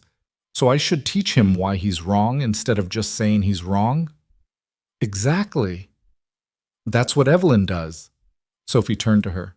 You said your job was boring sometimes, but you still do it because you're teaching people how to communicate better. That's education. Evelyn blinked. She'd never thought of her work that way. I suppose it is. See, Dad, education works. After dinner, Sophie insisted they watch a documentary about the Cretaceous period. Evelyn sat on the couch between Lucas and Sophie, warmth on both sides, learning more about pterosaurs than she'd ever imagined needing to know. Halfway through, Sophie fell asleep against Evelyn's shoulder. Lucas looked over and smiled. She likes you. That's not common. Sophie's friendly but particular about who she trusts. She's wonderful. She is, but she's also 7 and sometimes forgets boundaries. He carefully lifted Sophie. Let me put her to bed. I'll be right back. Evelyn sat alone in the quiet apartment, listening to Lucas's low voice reading a bedtime story in the other room. This was his life. Not board meetings and charity galas, not power plays and strategic partnerships, just a father and daughter, pancakes and pizza, and dinosaur documentaries. It was beautiful and terrifying, and everything Evelyn had convinced herself she didn't need. Lucas returned, closing Sophie's door softly. Sorry, she usually makes it until 8:30 at least. Don't apologize, this was perfect. He sat beside her on the couch, close enough that their knees touched. Can I ask you something? Of course. Why me? And before you say it's because I was there at midnight, I want the real answer. You could have hired anyone, could have brought a business associate or a friend. Why did you take a chance on a janitor you didn't know? Evelyn was quiet, searching for truth. Because everyone else in my life wants something from me. Power, money, connections, access. Even the people who claim to care about me have agendas. She met his eyes. But you were working, doing your job. You didn't even know who I was when I asked. And when I explained, you set conditions, demanded protection for your daughter. You treated it like a transaction with boundaries, not an opportunity to exploit. So you trusted me because I acted like a professional? I trusted you because you acted like a father first. She took his hand. And then you stayed. Not because I paid you to stay, but because you wanted to. Because 7 minutes became an hour, became a night of talking until 3 a.m. Because you kissed me, and it felt real. Lucas lifted her hand and pressed his lips to her knuckles. It was real. Is real. Terrifyingly real. I don't know how to do this, Evelyn admitted. How to be with someone. How to let you see the parts of me that aren't polished and perfect. I've already seen those parts. Saw them when you were panicking over an espresso machine. When you showed up to a diner in jeans looking nervous. When you let Sophie cover you in flour and draw you dinosaur pictures. He pulled her closer. Those are the parts I like best. But you don't know everything. About my work, my world, the pressure and expectations. About the people who'll judge you for being with me. About what it costs to be close to someone like me. Then tell me. Help me understand. So she did. Sitting on his worn couch in the apartment he could barely afford, Evelyn told him about the weight of building Crosstech, about being a woman in tech when the industry didn't want women, about the hostile takeover attempts, the sexist investors, the constant battle to be taken seriously, about the loneliness of success, the way every friendship felt transactional, how she'd learned to trust no one because vulnerability was weakness and weakness was death. Diane, my CFO, she's already asking questions about you, Evelyn said, running background checks, looking for anything that could be used against me. And when she finds out what you really do, what I really do, I'm a janitor, Evelyn. I clean offices and empty trash cans and scrub toilets so I can support my daughter. I know that, but Diane will see it differently. She'll assume you're after my money, that you're using me. Lucas pulled back, hurt flickering across his face. And what do you think? I think you're the first honest person I've met in 15 years. But I'm terrified that my world will destroy this before it has a chance to become something real. That the scrutiny and judgment and constant pressure will make you realize I'm not worth the cost. Evelyn. Lucas cupped her face in his hands, making her look at him. I lost my wife 3 years ago. Spent every day since then just trying to survive. To be enough for Sophie. To make it through another shift, another day, another bedtime story without breaking. His voice roughened. And then you walked into my life and asked me to pretend for 7 minutes. And for the first time in 3 years, I felt something other than grief. I felt hope. Lucas, let me finish. You think your world will destroy this? I'm already living in the wreckage of my world. I've already lost everything. There's nothing left to take from me except Sophie, and I'd burn everything down before I let anyone hurt her. He kissed her softly. So bring on the scrutiny, the judgment, the CFO who thinks I'm not good enough. I've survived worse. We'll survive this. Evelyn kissed him back, desperate and grateful and so far gone, she couldn't remember why she'd tried to keep her distance.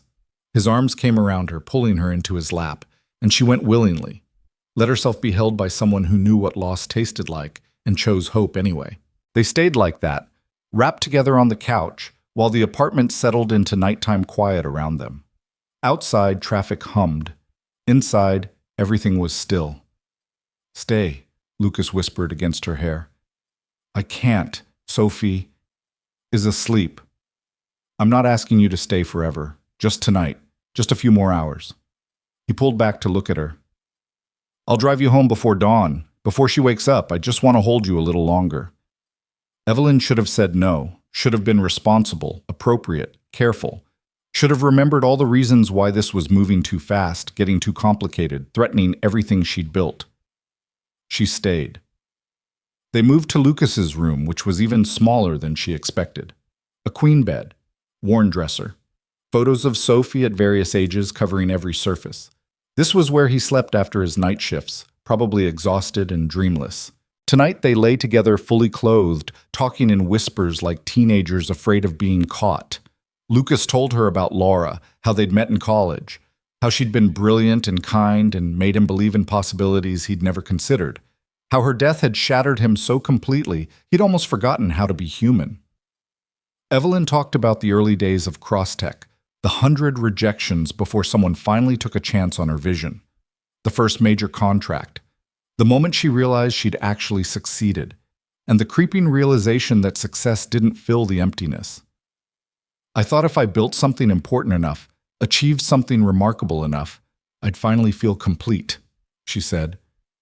But the more I accomplished, the more isolated I became. Like I was climbing a mountain, and every step took me further from everyone else. So come back down, Lucas said simply. Stop climbing. Stay here with the rest of us mortals. It's not that simple, isn't it? You're brilliant, Evelyn. You could do anything, be anything. What if you chose to be happy instead of successful? What if I don't know the difference anymore? He kissed her forehead. Then I'll teach you. They fell asleep like that, tangled together, her head on his chest where she could hear his heartbeat. Evelyn dreamed of nothing for the first time in years. Her phone woke her at 4 a.m., an alarm she'd forgotten to silence. Lucas stirred beside her, groggy. I should go, she whispered. Not yet. 5 more minutes. That's what you said about 7 minutes at the gala. And look how well that turned out. She smiled despite everything. Lucas, I have a board meeting at 8. I need to go home, shower, change. I know. But he held her tighter. Just stay a little longer, please. So she did. 5 minutes stretched to 10, then 20. They didn't talk, just held each other in the pre-dawn darkness while the city began to wake outside. Finally, Evelyn forced herself to move. Lucas drove her home in his beat-up truck, both of them quiet. When they pulled up to her building, he didn't immediately let her go. Tonight was perfect, he said. It was. Can I see you again this weekend? Yes, absolutely yes.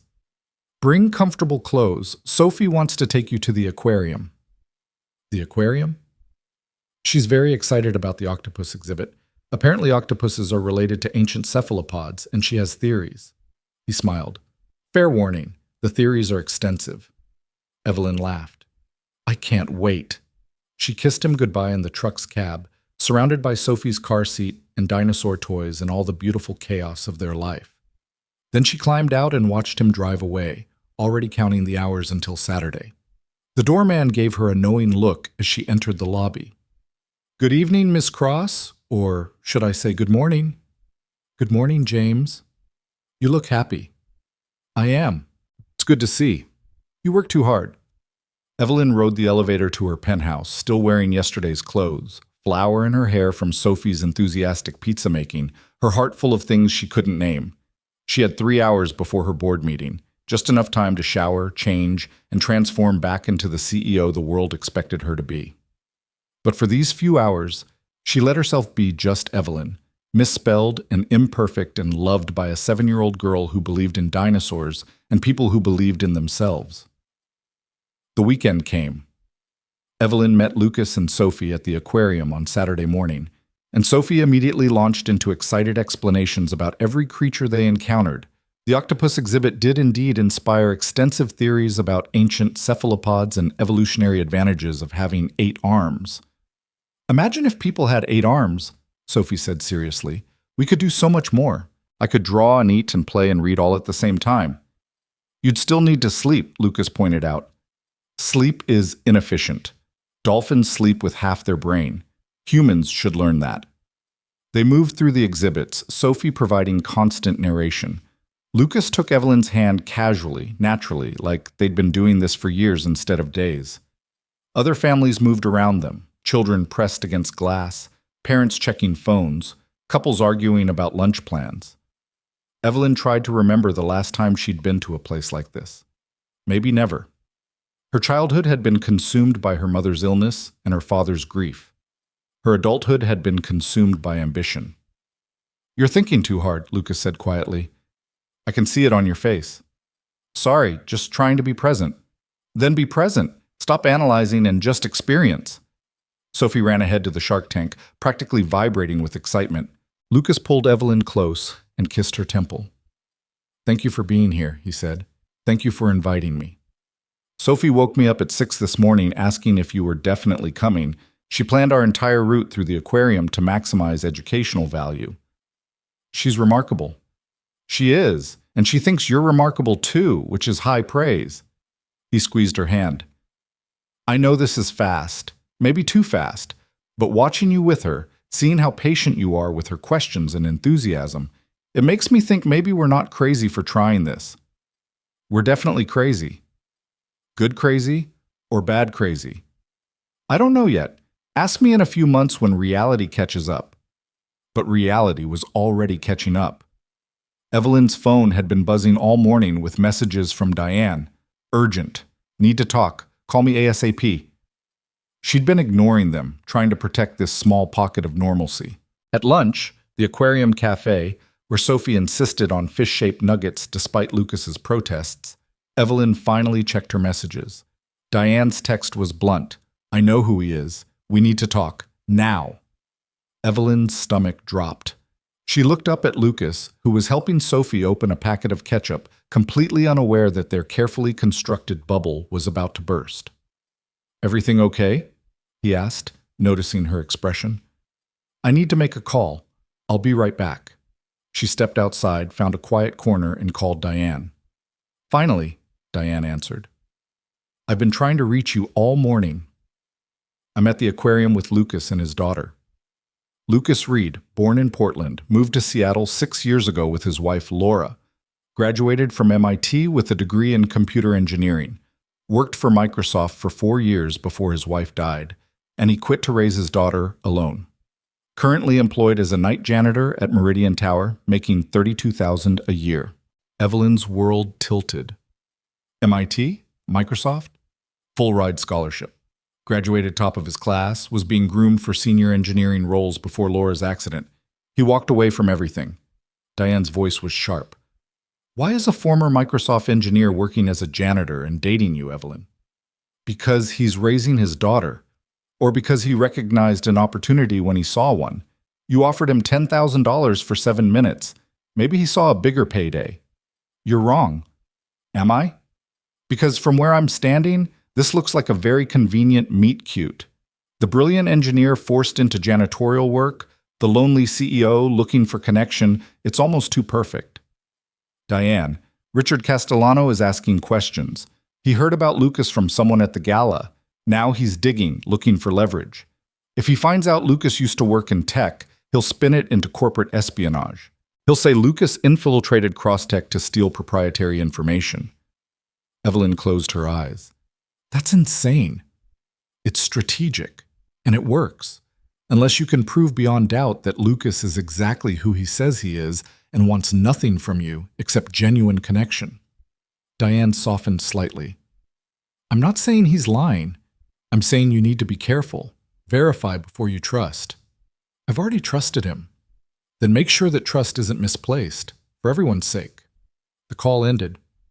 Evelyn stood alone outside the aquarium, watching families come and go, feeling the weight of her world crushing down on the fragile things she'd been building with Lucas. He'd lied to her, or at least concealed the truth. He wasn't just a janitor struggling to survive. He was a brilliant engineer who'd walked away from a career that would have made him wealthy and respected. The kind of person who could absolutely be playing a long game, waiting for the right moment to leverage his connection to her. But she'd seen him with Sophie. Heard the grief in his voice when he talked about Laura, felt the honesty in every kiss, every conversation, every moment they'd shared. Diane was wrong. She had to be wrong. Evelyn walked back inside. Lucas and Sophie were at the gift shop, examining stuffed octopuses. Sophie was lobbying hard for the giant one, while Lucas was trying to negotiate down to medium-sized. He looked up when Evelyn approached, and his smile faltered. What's wrong? We need to talk. His expression shuddered immediately. Sophie, stay here and pick out an octopus. Any size. I'll be right back. They moved to a quiet corner. Lucas crossed his arms defensively, already knowing this conversation wouldn't be good. Why didn't you tell me you went to MIT? Evelyn asked quietly. He went very still. How did you? My CFO ran a background check. Found out you graduated from MIT. Worked at Microsoft. Had an engineering career you walked away from. She searched his face. Why didn't you tell me? Lucas was quiet for a long moment. Because that's not who I am anymore. It's who you were. And I left that person behind when Laura died. When I realized that career success meant nothing if I couldn't be there for Sophie. He met her eyes. I didn't tell you because it doesn't matter. I'm a janitor now. That's my life. It matters because I thought you were someone else. Someone who needed the money I offered, not someone who could have walked back into tech anytime and made 10 times what I paid you. Is that what you think?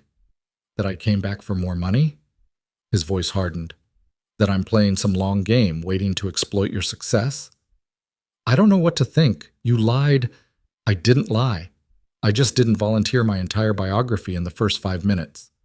Lucas ran his hands through his hair, frustrated. Yes, I went to MIT. Yes, I worked at Microsoft. Yes, I had a promising career.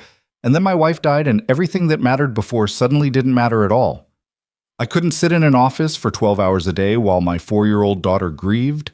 I couldn't pretend code reviews were important when Sophie was having nightmares and asking why mommy wasn't coming home. So you became a janitor. So I became a father. The job is irrelevant. The work is irrelevant. Sophie is everything. He stepped closer. I took your offer because we needed the money, yes, but I stayed because I wanted to, because you made me feel something I thought I'd never feel again. And I'm here now at an aquarium on a Saturday because my daughter thinks you're wonderful, and I'm falling for you so hard it terrifies me. Evelyn's chest ached. My CFO thinks you're using me. And what do you think? I think I want to believe you, but everyone in my life is telling me to be careful, that this is too fast, too convenient, too perfect to be real. Then don't believe me. Believe what you've seen, what you've felt. Lucas's voice was raw. I've been honest with you about everything that matters. My daughter, my grief, my life. If you can't trust that, if you need me to prove myself beyond just being who I am, then maybe everyone's right.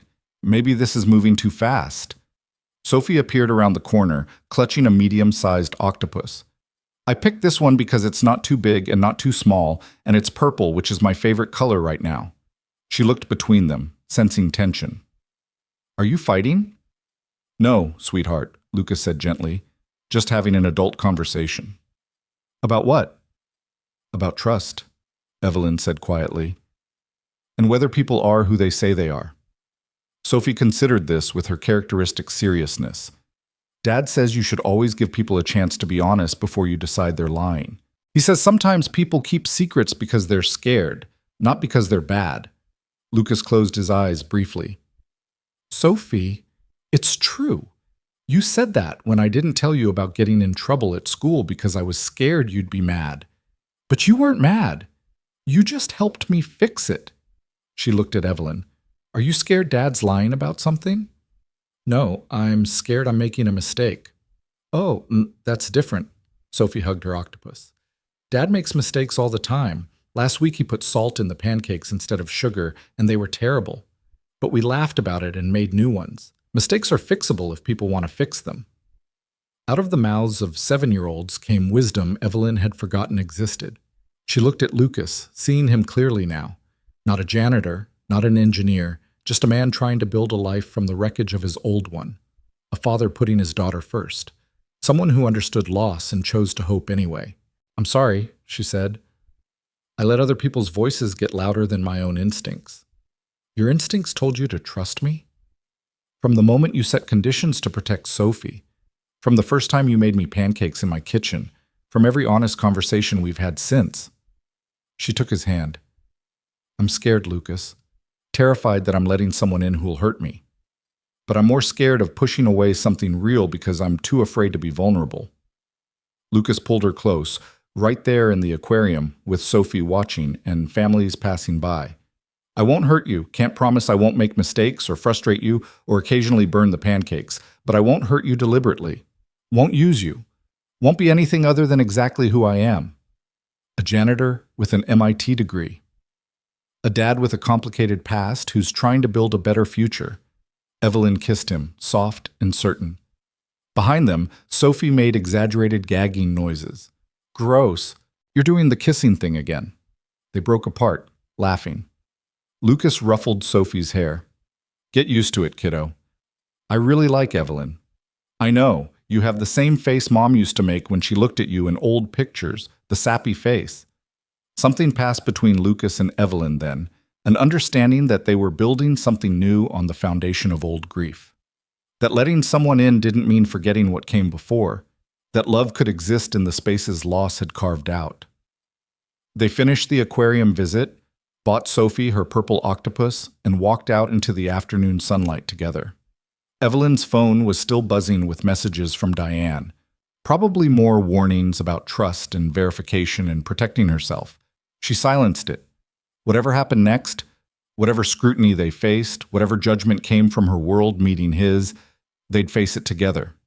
Even if it started with 7 minutes and a desperate lie, especially because it had. The illusion held for exactly 3 more weeks.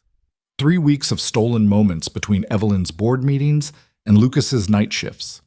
3 weeks of Saturday aquarium visits and Tuesday pizza nights. 3 weeks of Sophie's dinosaur lectures and Lucas's gentle touches and Evelyn learning what it felt like to be part of something bigger than herself. 3 weeks of pretending that 2 worlds moving at different speeds could somehow sync up without collision. The crash came on a Monday morning when Evelyn walked into Crosstech headquarters and found Diane waiting in her office with a tablet and an expression that promised nothing good. "Richard Castellano is making his move," Diane said without preamble. "He's calling for a vote of no confidence.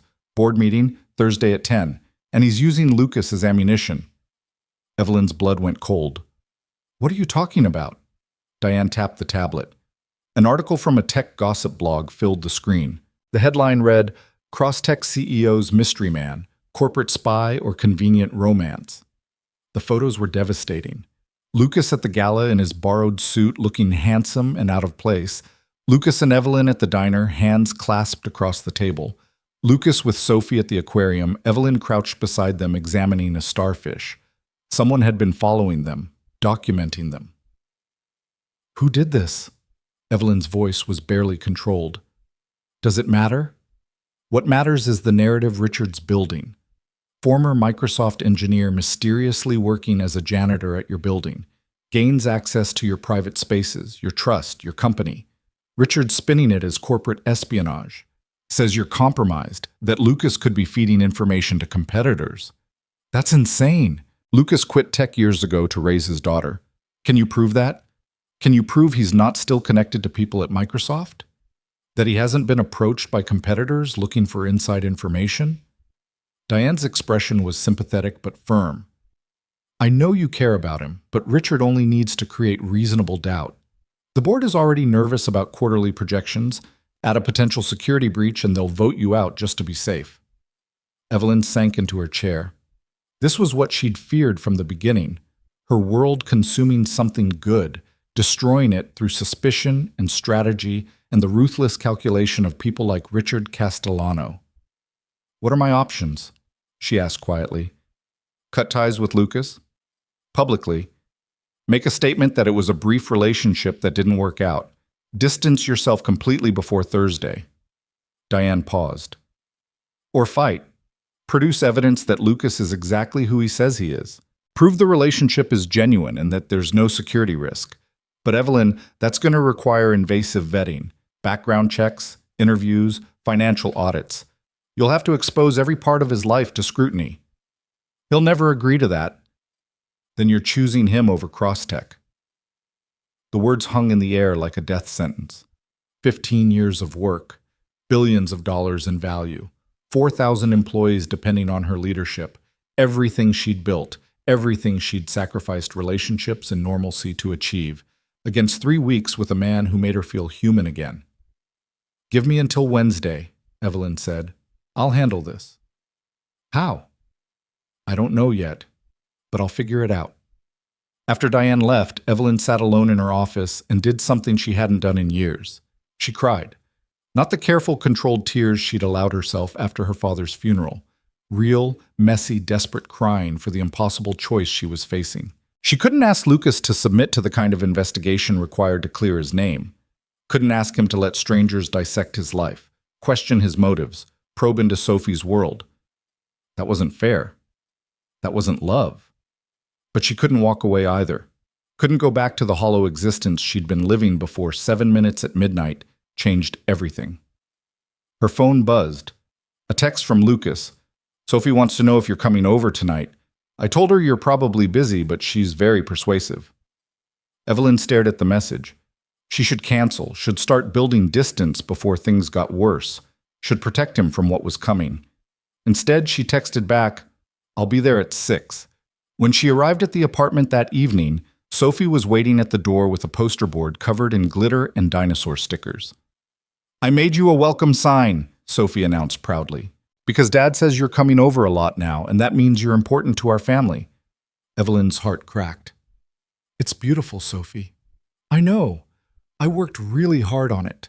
The Triceratops took forever because I wanted the horns perfect. She grabbed Evelyn's hand. Come see. I reorganized my fossil collection by geological period. It's way better now. Lucas stood in the kitchen doorway, smiling at his daughter's enthusiasm. But when he looked at Evelyn, the smile faded.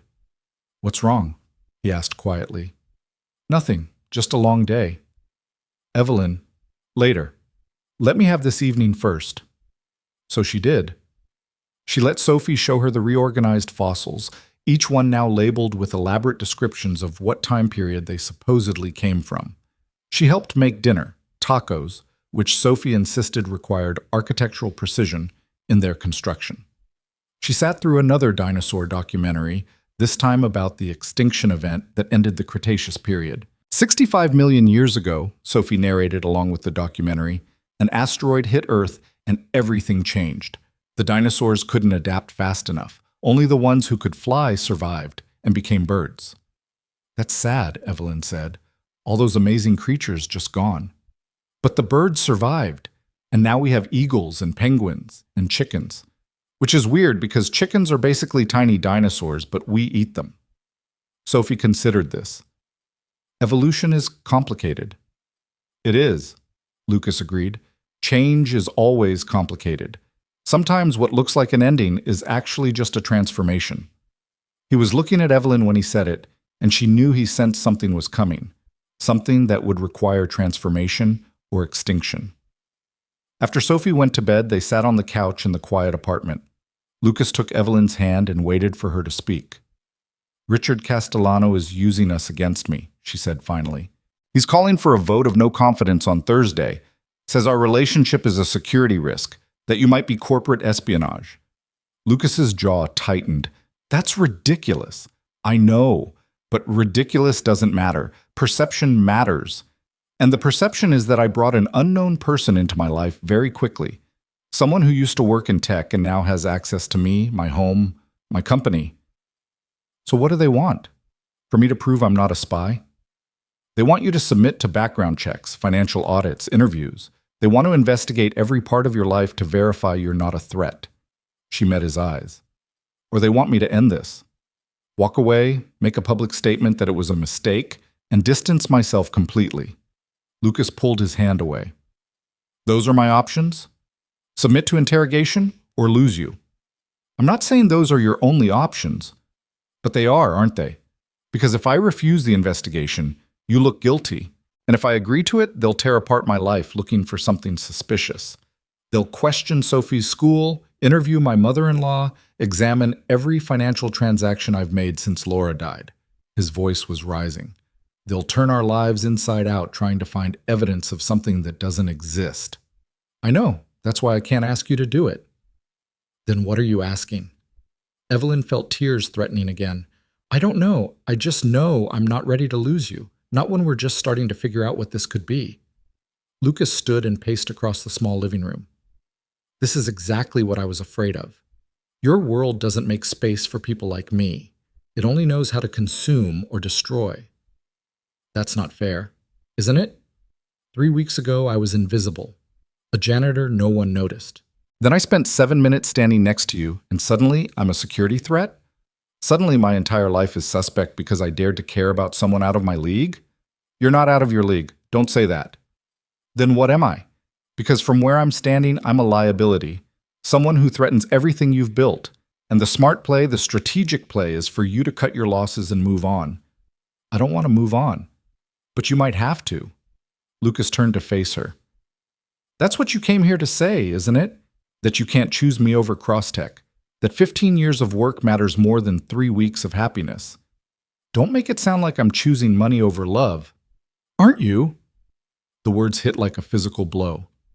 Evelyn stood, anger rising to meet his. You think this is easy for me? You think I want to make this choice? I'm trying to figure out how to keep both. How to protect you and Sophie from scrutiny while also protecting the company I built from the ground up. By asking me to prove I'm worthy of you, by making me submit to investigation like a criminal. That's not what I'm asking. Then what are you asking? Lucas's voice cracked. Because it sounds like you're asking me to let strangers dissect my life, or to walk away and let you face this alone. Either way, I lose. Evelyn opened her mouth to respond, but Sophie's voice cut through from the hallway. Why are you yelling? They both turned. Sophie stood in her pajamas, clutching her purple octopus, eyes wide and frightened. Lucas immediately softened. Sorry, sweetheart. We didn't mean to wake you. Are you fighting about me? Sophie's voice was small. Is Evelyn leaving because of me? No, Evelyn said quickly. Sophie, no, this has nothing to do with you. Then why are you sad? You both look sad and angry and like you're saying goodbye. Sophie's eyes filled with tears. I don't want you to go. You're supposed to stay. You're supposed to be part of our family now. Lucas knelt in front of his daughter. Sophie, sometimes grown-ups have complicated problems that don't have easy solutions. Evelyn and I are trying to figure something out, but it's not your fault. It's never your fault. But if she leaves, we'll be alone again, like before, just us. Sophie looked at Evelyn. Don't you want to stay with us? More than anything, Evelyn said, her voice breaking, but wanting something isn't always enough. Why not? Dad says if you want something enough and work hard enough, you can make it happen. He says that's how you became so successful. You wanted it and worked for it. Sophie's logic was devastating in its simplicity. So want this. Want us. Work for it. Lucas picked up his daughter. Let me put you back to bed, okay? Then Evelyn and I will finish talking. Promise you won't make her leave while I'm sleeping? I promise.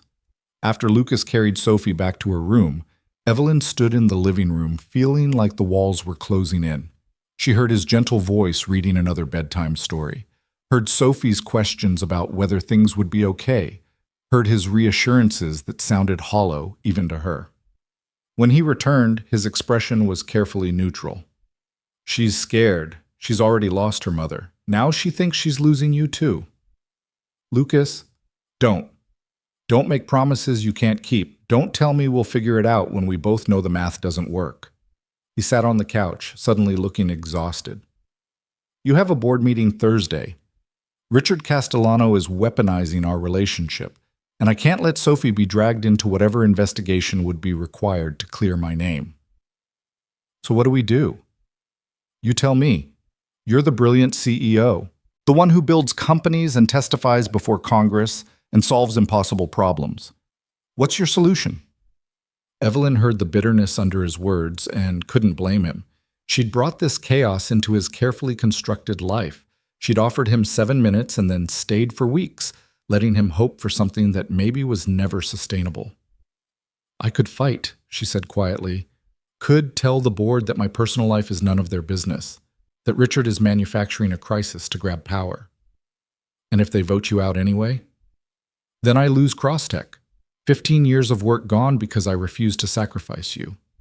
That's not a choice. That's martyrdom. Lucas looked at her. I won't let you destroy everything you've built for me. That's not love. That's self-destruction. Then what is love? Letting you go because it's safer, protecting my company instead of fighting for us? Maybe love is recognizing when two worlds can't merge without destroying both. His voice was gentle but final. You belong in boardrooms and galas and buildings with your name on them. I belong here, raising my daughter, making pancakes, living a small life that doesn't threaten anyone's empire. I don't want a life without you in it, and I don't want to be the reason you lose everything you worked for. Lucas stood and pulled her into his arms. But Sophie comes first, always. And if staying with you means she gets caught in corporate warfare, investigated by strangers, exposed to scrutiny she doesn't deserve, I can't do that to her. Evelyn held him tight, breathing in the scent of him, memorizing the feeling of his arms around her. So this is it? 3 weeks, and then goodbye? 3 weeks of being happier than I've been in 3 years. 3 weeks of Sophie laughing more, of me remembering how to hope, of feeling like maybe the world wasn't just grief and survival. He pulled back to look at her.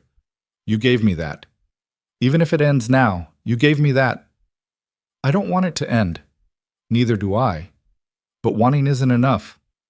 They stood like that, wrapped together in his small apartment while the city hummed outside and Sophie slept down the hall, and Evelyn felt something inside her breaking.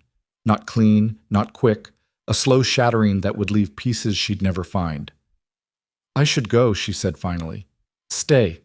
One more night. Let me hold you one more time before everything gets complicated. So she stayed.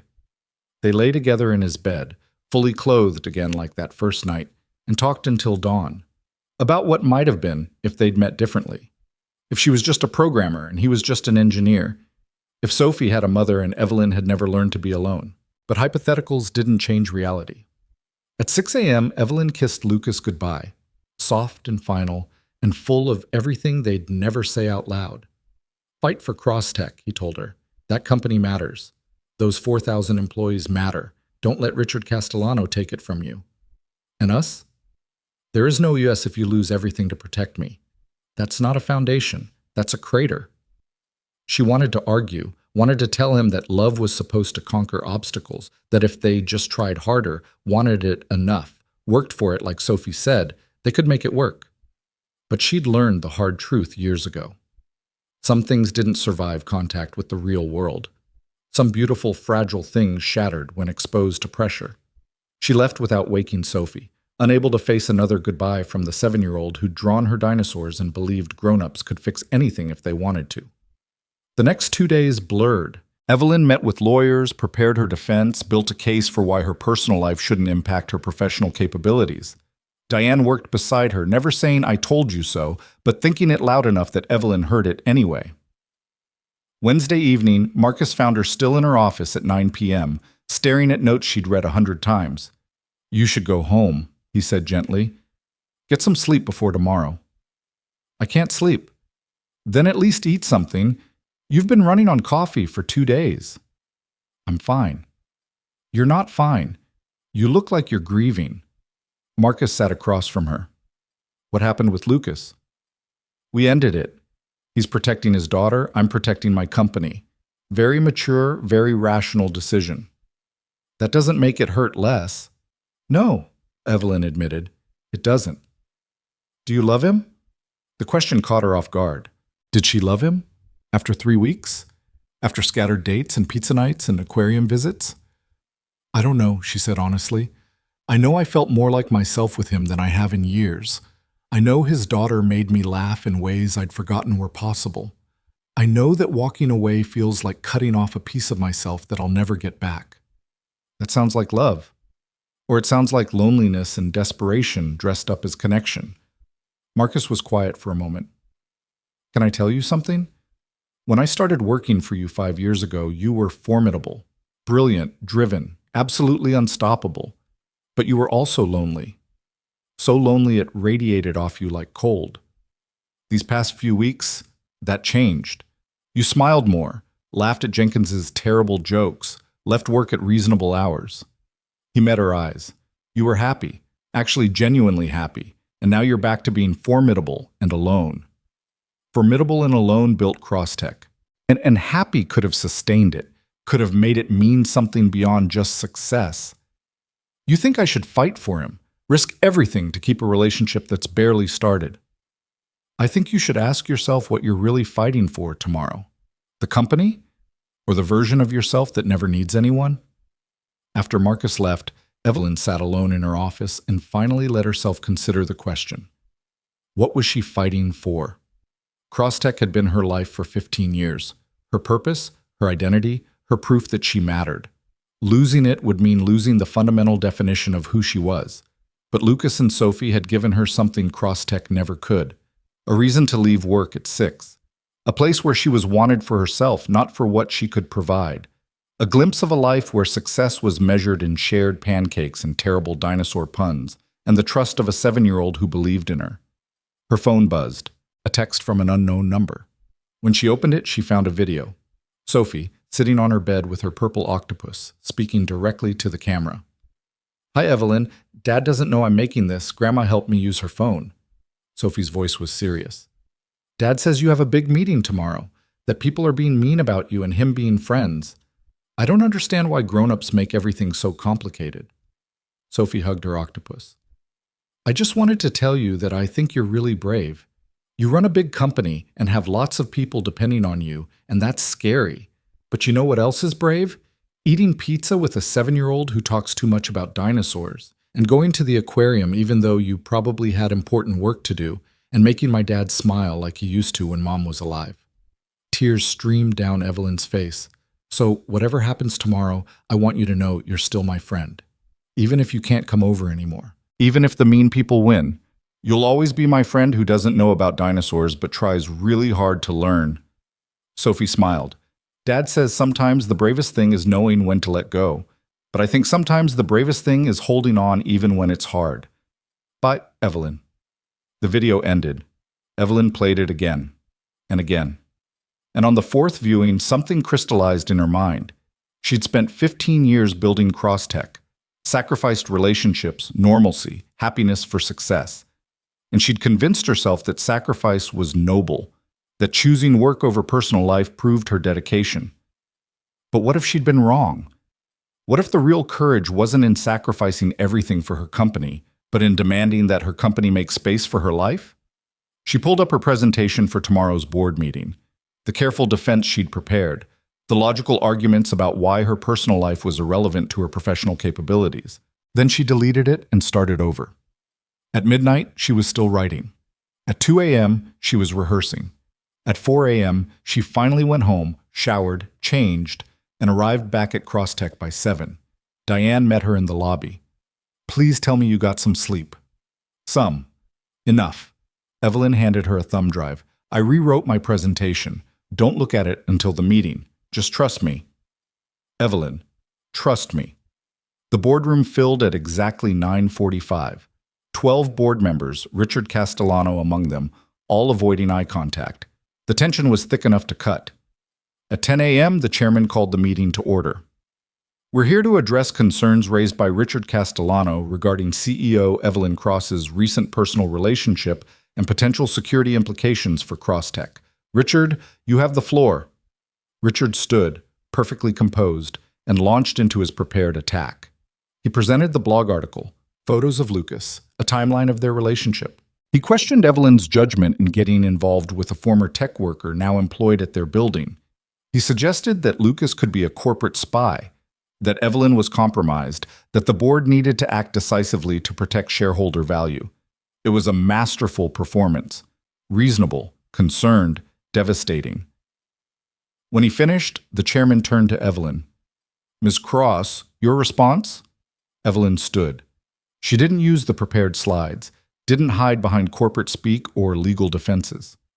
3 weeks ago, she said, I made a desperate decision. I hired someone to pretend to be my partner for 7 minutes at a charity gala because I was terrified of appearing weak, terrified that being alone would be seen as a failure, terrified that Richard Castellano would use my solitude as evidence that I wasn't suited to lead this company. The room was silent. That man's name is Lucas Reed.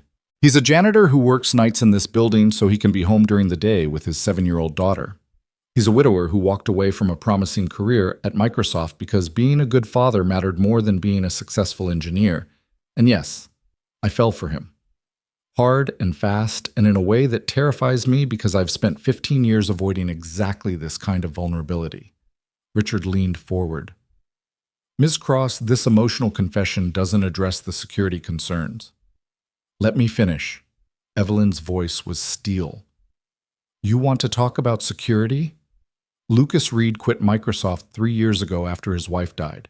He's had no contact with tech companies since. He's not a corporate spy.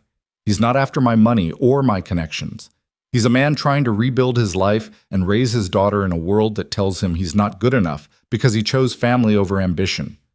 She pulled out her phone and projected Sophie's video onto the screen. The board watched in silence as the 7-year-old talked about bravery and holding on and dinosaurs.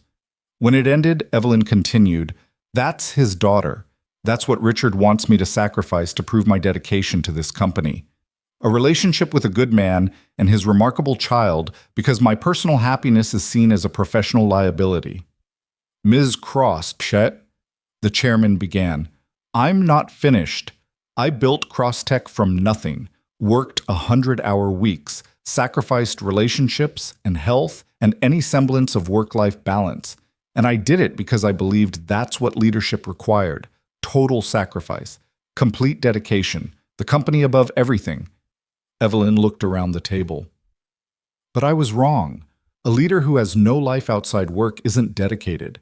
They're diminished. They make decisions from a place of isolation rather than wholeness. They build companies that succeed financially but fail to understand what actually matters to people." She took a breath. "Richard is right that I got involved with Lucas quickly, that I made an emotional decision without full vetting. But I'm not apologizing for it, because those 3 weeks taught me more about leadership than 15 years of board meetings ever could.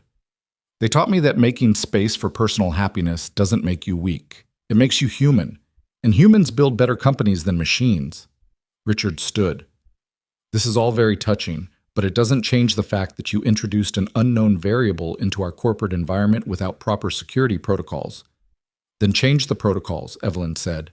"Make it standard practice to vet any personal relationships that touch the company. Establish clear guidelines about what constitutes a security risk. But don't use my relationship as a weapon to remove a CEO who's delivered 15 years of growth and innovation." She faced the board directly. "Here's what I'm offering. Vote me out if you think Richard can do better.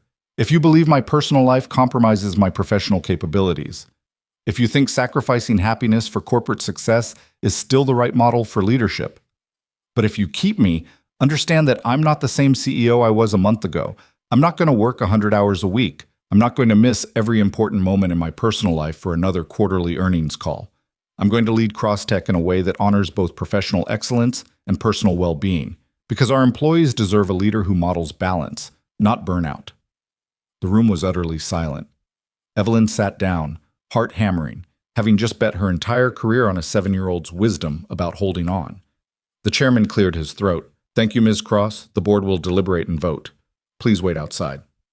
Evelyn left the boardroom. Diane followed. "That was either brilliant or career suicide," Diane said. "I can't tell which. Neither can I." They waited in Evelyn's office. Minutes stretched into an hour. Evelyn stared out at the city and thought about Lucas and Sophie, about whether she'd just fought for something real or thrown away everything for a relationship that had already ended. At noon, Marcus appeared in the doorway.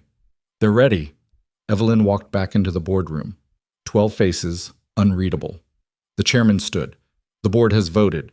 8-4 in favor of retaining Evelyn Cross as CEO." Relief crashed through her. Then the chairman continued. "However, this comes with conditions. You'll submit to a formal security review of your personal relationship. Lucas Reed will be interviewed and vetted. If any concerns arise, we reserve the right to revisit this decision." He looked at her seriously. "You've asked us to trust your judgment. Now prove it was warranted." Evelyn nodded, not trusting her voice. Richard Castellano stood. "For the record, I maintain my objections. This sets a dangerous precedent about mixing personal and professional boundaries." "Noted," the chairman said. "This meeting is adjourned."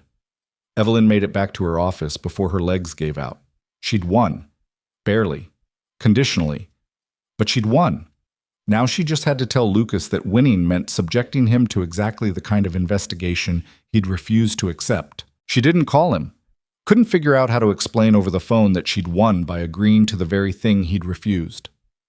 Instead, Evelyn left work at 6, another small rebellion, and drove to his apartment with her heart in her throat. Lucas opened the door looking exhausted. Behind him, she could hear Sophie singing along to something from Hamilton, blissfully unaware of the adult chaos swirling around her.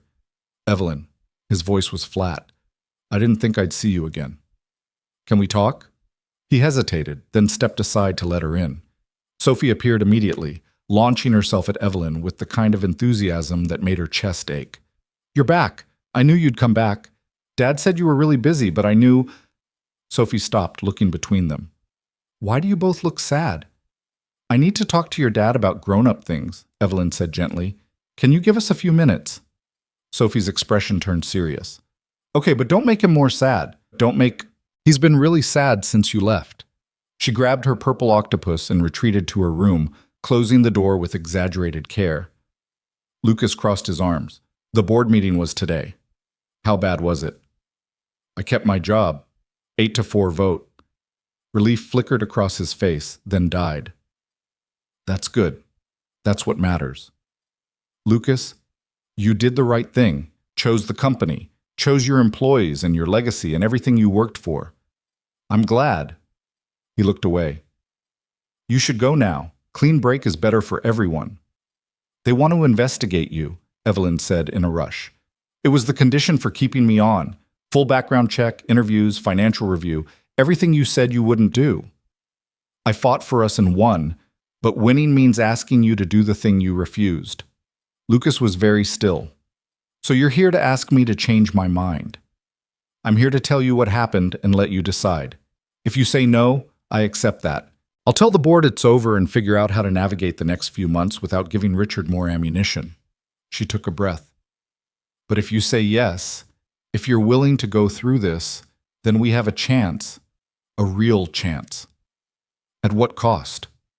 "They'll interview Sophie's teachers, question my mother-in-law about whether I'm stable, examine every dollar I've spent since Laura died looking for evidence of something suspicious." His voice rose. "They'll turn my grief into a spreadsheet and my daughter's life into a security assessment." I know it's invasive and unfair, and you have every right to refuse." Evelyn stepped closer. "But I also need you to know something. I played Sophie's video for the board today." Lucas's eyes widened. "What video?" "The one she made last night, where she talked about bravery and holding on even when it's hard. She sent it to me and I showed it to 12 board members and told them that you and she matter more than my career." Evelyn's voice cracked. "I told them I'm done sacrificing my life for corporate success, that I want to lead differently, that I want you and Sophie and pancakes and terrible pizza and everything that comes with loving people who don't fit neatly into my world." "Evelyn, I'm not asking you to submit to investigation for my sake. I'm telling you that I'm willing to walk away from Crosstech if that's what choosing you means. But I also think there's a third option, one where we face this together, where you let me stand beside you through the scrutiny and prove to everyone, including ourselves, that what we have is real enough to survive it." Lucas ran his hands through his hair, the gesture she'd come to recognize as his processing mechanism. "Sophie made that video on her own?" "Your mother-in-law helped her use a phone, but yes, she did it because she believes in us, even when we'd already given up." "We didn't give up. We made a rational decision based on impossible circumstances." "We got scared," Evelyn corrected.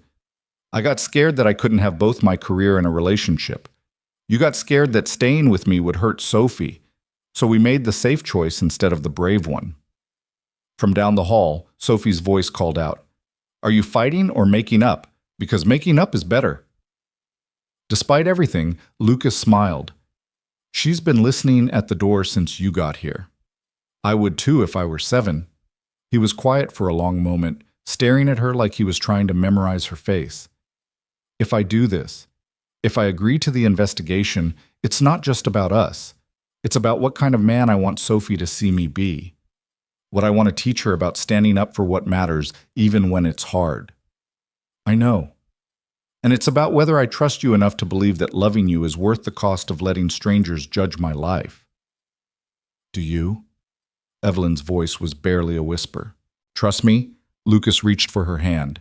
"You stood in front of your board and risked everything to fight for a relationship that had already ended. You showed them a video of my daughter talking about dinosaurs and bravery. You chose vulnerability over power." He pulled her close. "Yeah, I trust you. So you'll do it? You'll let them investigate?" "On one condition. Sophie doesn't get pulled into this more than necessary. They can interview her teachers, look at school records, whatever they need, but they don't interrogate her directly. She's 7. She doesn't need to be part of corporate warfare." I'll make sure of it. And my mother-in-law. She's been through enough. They treat her with respect or the deal's off. Agreed. Lucas exhaled slowly. Okay. Tell them I'll cooperate. Schedule whatever interviews they need. Just get it done fast so we can move forward. Evelyn kissed him then, soft and grateful and full of relief. When they broke apart, Sophie was standing in the hallway with a knowing smile. I knew you'd make up, she said smugly. Grown-ups always do if they really like each other. How much did you hear? Lucas asked. All of it. You weren't exactly quiet. Sophie came over and hugged them both. Does this mean Evelyn can stay for dinner because I was planning tacos and you can't have tacos alone? That's sad. That's very wise, Evelyn said seriously. We definitely can't have sad tacos. Over dinner, tacos that Sophie insisted required architectural integrity, they talked about next steps. The investigation would start Monday. Lucas would meet with Crosstech's security team, answer questions about his employment history, provide financial records. It would probably take 2 weeks, maybe 3. What do we do until then? Lucas asked. Pretend everything's normal? We could try actually being normal, Evelyn suggested. No pretending, just living. What does that look like? I don't know. I've never been good at normal. She smiled. But I'd like to learn. So they did. For the next 2 weeks, while Crosstech's security team conducted their investigation, Evelyn and Lucas built something that looked remarkably like a life. She came over 3 nights a week for dinner. He texted her terrible dad jokes during her meetings. Sophie drew them into her elaborate dinosaur scenarios where they were paleontologists discovering new species. On Saturday, they took Sophie to the Science Museum. On Sunday, Lucas came to Evelyn's penthouse and taught her how to make proper pancakes while Sophie critiqued their technique. The apartment slowly felt less like a showpiece and more like a home. The investigation was invasive exactly as Lucas predicted.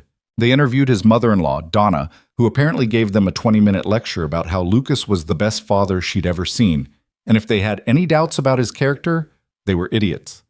They talked to Sophie's teachers, who confirmed he was actively involved in her education. They reviewed his finances and found exactly what Evelyn already knew: a man living within his means, supporting his daughter, with no suspicious transactions or hidden accounts. They found nothing because there was nothing to find. 2 weeks after the board meeting, Diane appeared in Evelyn's office with a folder. Security cleared him, she said without preamble. Lucas Reed is exactly who he says he is. Good father, honest man, no concerning connections. The team's recommendation is that he poses no security risk to Crosstech or to you. She set down the folder. I was wrong about him. You were protecting me. I was assuming the worst. There's a difference. Diane sat down. For what it's worth, I'm glad. You've been different these past few weeks. Lighter, more present.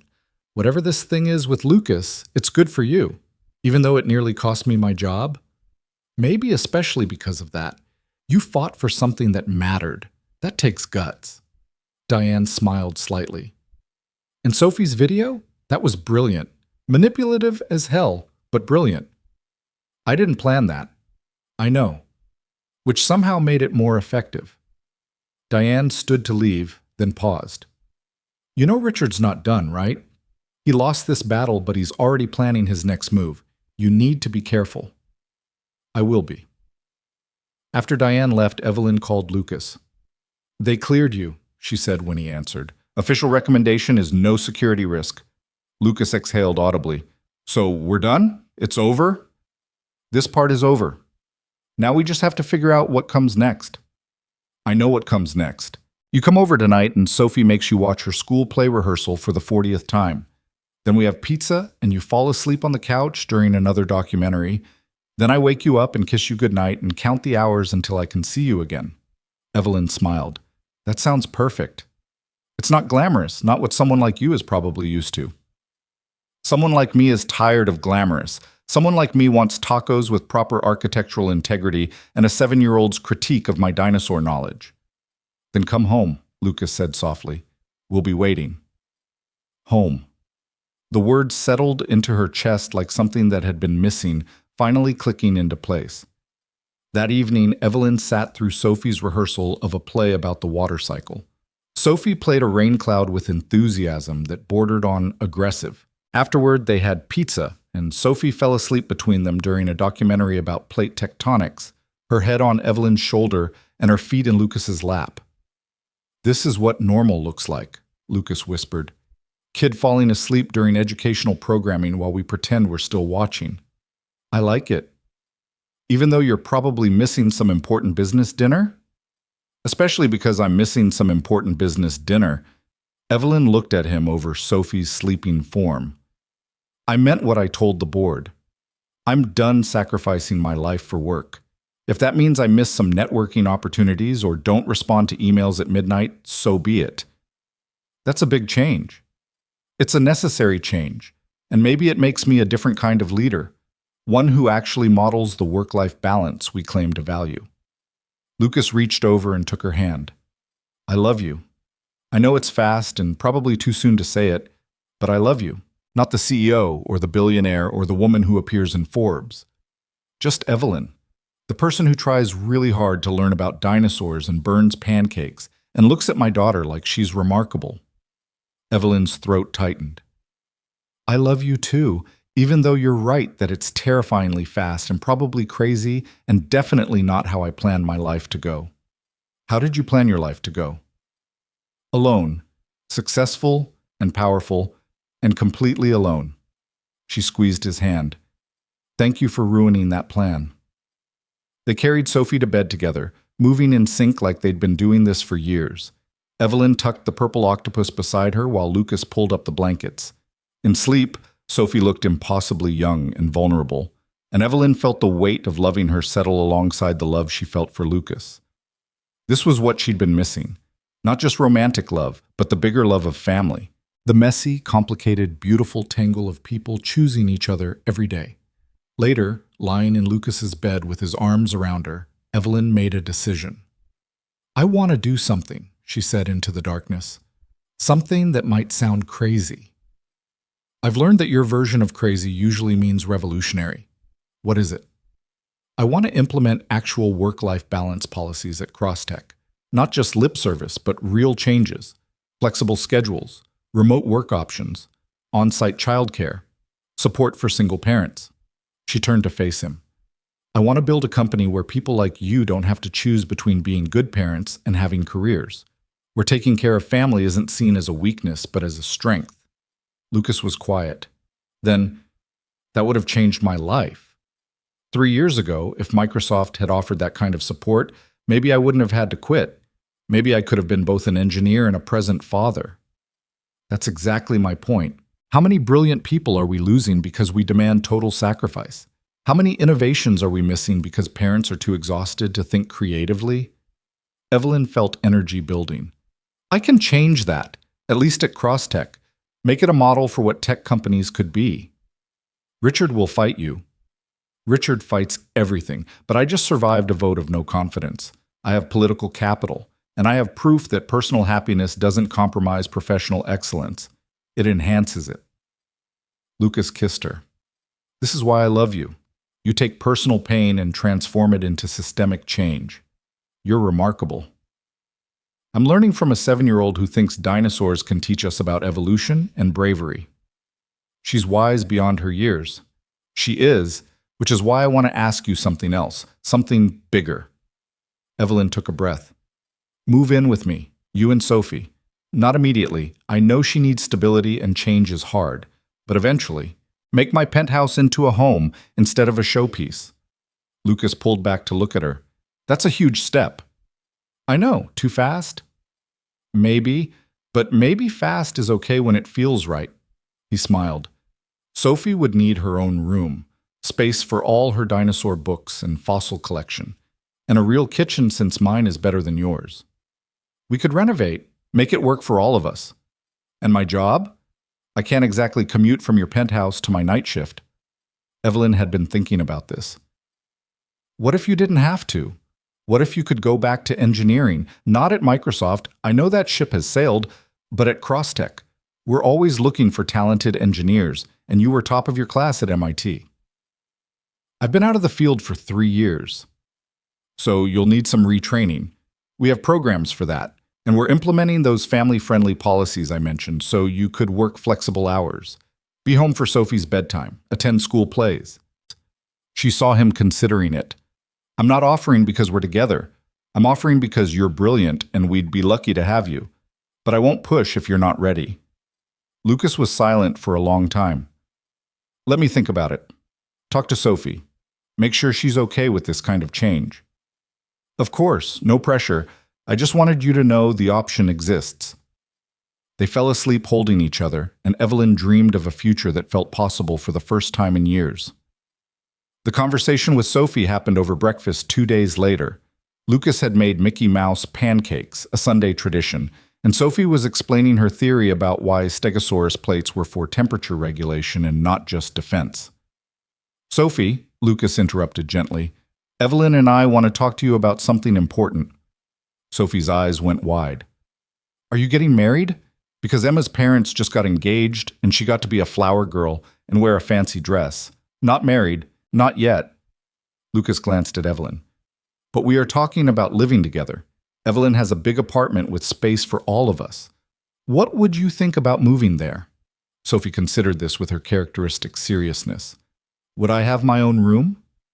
Yes, Evelyn said, and we'd decorate it however you want.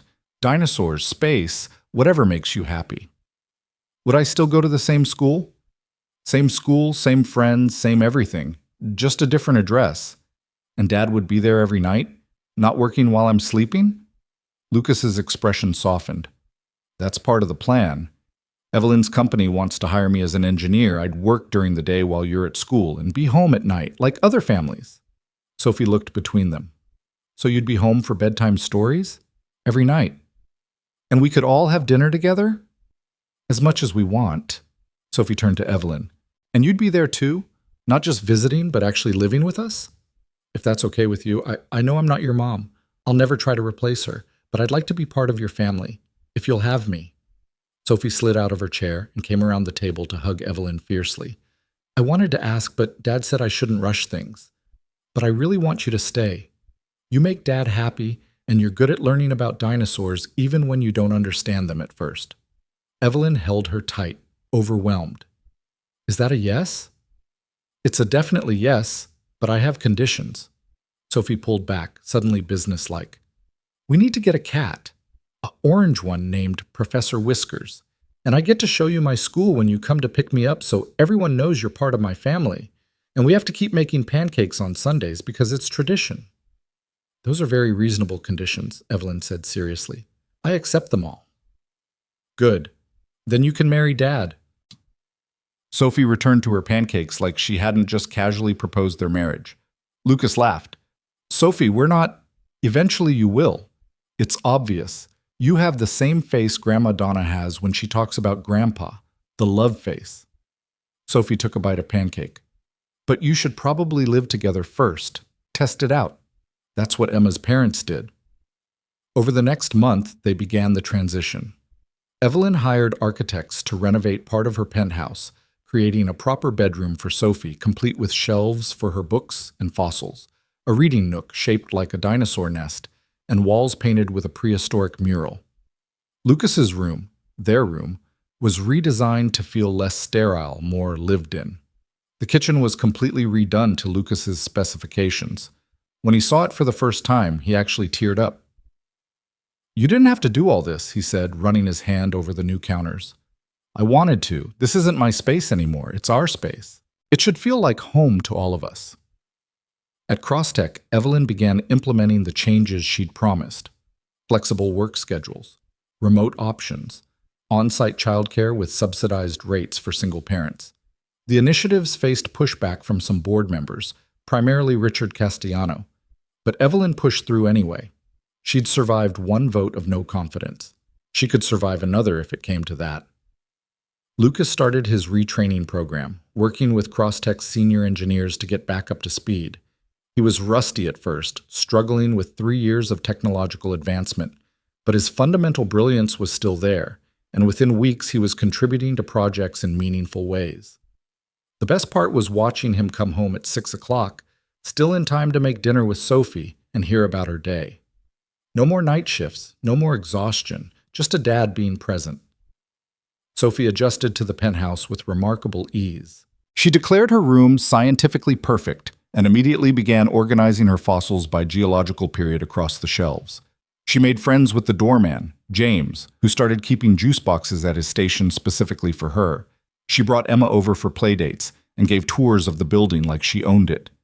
"And this is where Evelyn works," Sophie would explain, showing off the home office Evelyn had set up. "She runs a really big company, but she still has time to help me with math homework." 3 months after the board meeting, Evelyn received an unexpected call from Donna, Lucas's mother-in-law.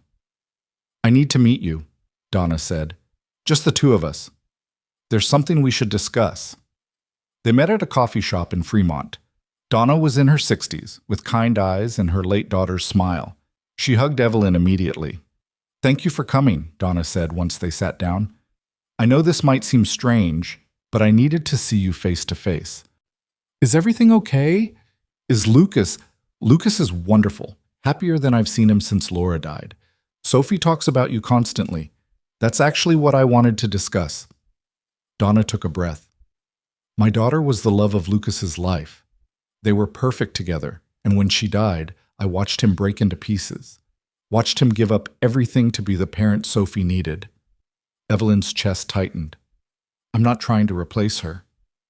"I know. That's what makes this easier." Donna smiled through tears. "Laura would have loved you, would have appreciated how you've brought joy back into their lives without trying to erase her memory. Sophie still talks about her mother, still has pictures in her room, and you've never asked her not to. Laura is part of who they are. I'd never want to change that. That's why I'm here, to tell you that you have my blessing. Not that you need it, but I wanted you to know." Donna reached across and took Evelyn's hand. "You've given my son-in-law a reason to hope again. You've been patient with my granddaughter's questions and enthusiasm. You've honored Laura's memory by loving her family well. That's all I could ever ask for." Evelyn was crying now, unable to stop. "I love them so much, both of them. I didn't know I could love like this. That's the best kind of love. The unexpected kind that changes everything." Donna squeezed her hand. "Laura used to say that love wasn't about finding someone perfect. It was about finding someone who made you want to be better. You make Lucas want to be better. That's a gift." They talked for another hour. Donna shared stories about Laura, about the early years with Lucas, about watching Sophie grow up with one parent instead of two. She made Evelyn promise to bring Sophie to visit more often, to keep including her in family dinners and celebrations. "You're part of this family now," Donna said as they were leaving. "Not just Lucas's partner, part of all of us. That's how family works." When Evelyn got home that evening, she found Lucas and Sophie in the kitchen making dinner. Sophie was standing on a stool, carefully measuring ingredients while Lucas supervised. They were laughing about something, flour dusting Sophie's nose. This was her life now, this beautiful, chaotic, perfect life she'd stumbled into because she'd been too scared to attend a gala alone. "How was your meeting with Grandma?" Lucas asked, looking up. "Wonderful. She's amazing." Evelyn came over and kissed him, then Sophie. "And she made me promise to bring you both to dinner this weekend." "Can we make dinosaur cookies?" Sophie asked. "I have a theory about using different shaped cookie cutters to demonstrate evolutionary diversity." "That's very scientific," Evelyn said seriously. "We should definitely test that theory." 6 months after that first desperate night at midnight, Evelyn stood in the Crosstech boardroom for the quarterly earnings presentation. The numbers were strong. The new work-life balance initiatives had actually increased productivity. Employee retention was up. Innovation metrics had improved. Even Richard Castellano couldn't find fault with the results. After the meeting, the chairman pulled her aside. "Whatever you're doing, keep doing it. The board is impressed. Investors are happy. You've proven that running a successful company doesn't require sacrificing everything else." He smiled. "You're changing the industry, Evelyn. Other tech companies are watching and implementing similar policies. You've started something important." That evening, Evelyn came home to find Lucas and Sophie on the couch with Professor Whiskers, the orange cat they'd adopted last month, sprawled across their laps. They were watching a documentary about the Jurassic period. Sophie saw her and immediately launched into an explanation about Diplodocus vertebrae. And the really cool part is that their necks had these special joints that let them reach really tall trees, but also sweep the ground for low vegetation. Maximum efficiency. Evolution is so smart. Evelyn sat beside them, and Professor Whiskers immediately migrated to her lap. Lucas put his arm around her shoulders. "Good day?" he asked. "The best. The board loved the quarterly numbers. The new policies are working." Richard was suspiciously quiet, which probably means he's planning something, but for today I'll take it. She leaned into Lucas. "How was your day?" "Solved a coding problem that's been bothering the team for weeks. Picked up Sophie from school. Had a parent-teacher conference where her teacher said she's excelling in everything except staying quiet during lessons because she has too much enthusiasm about facts."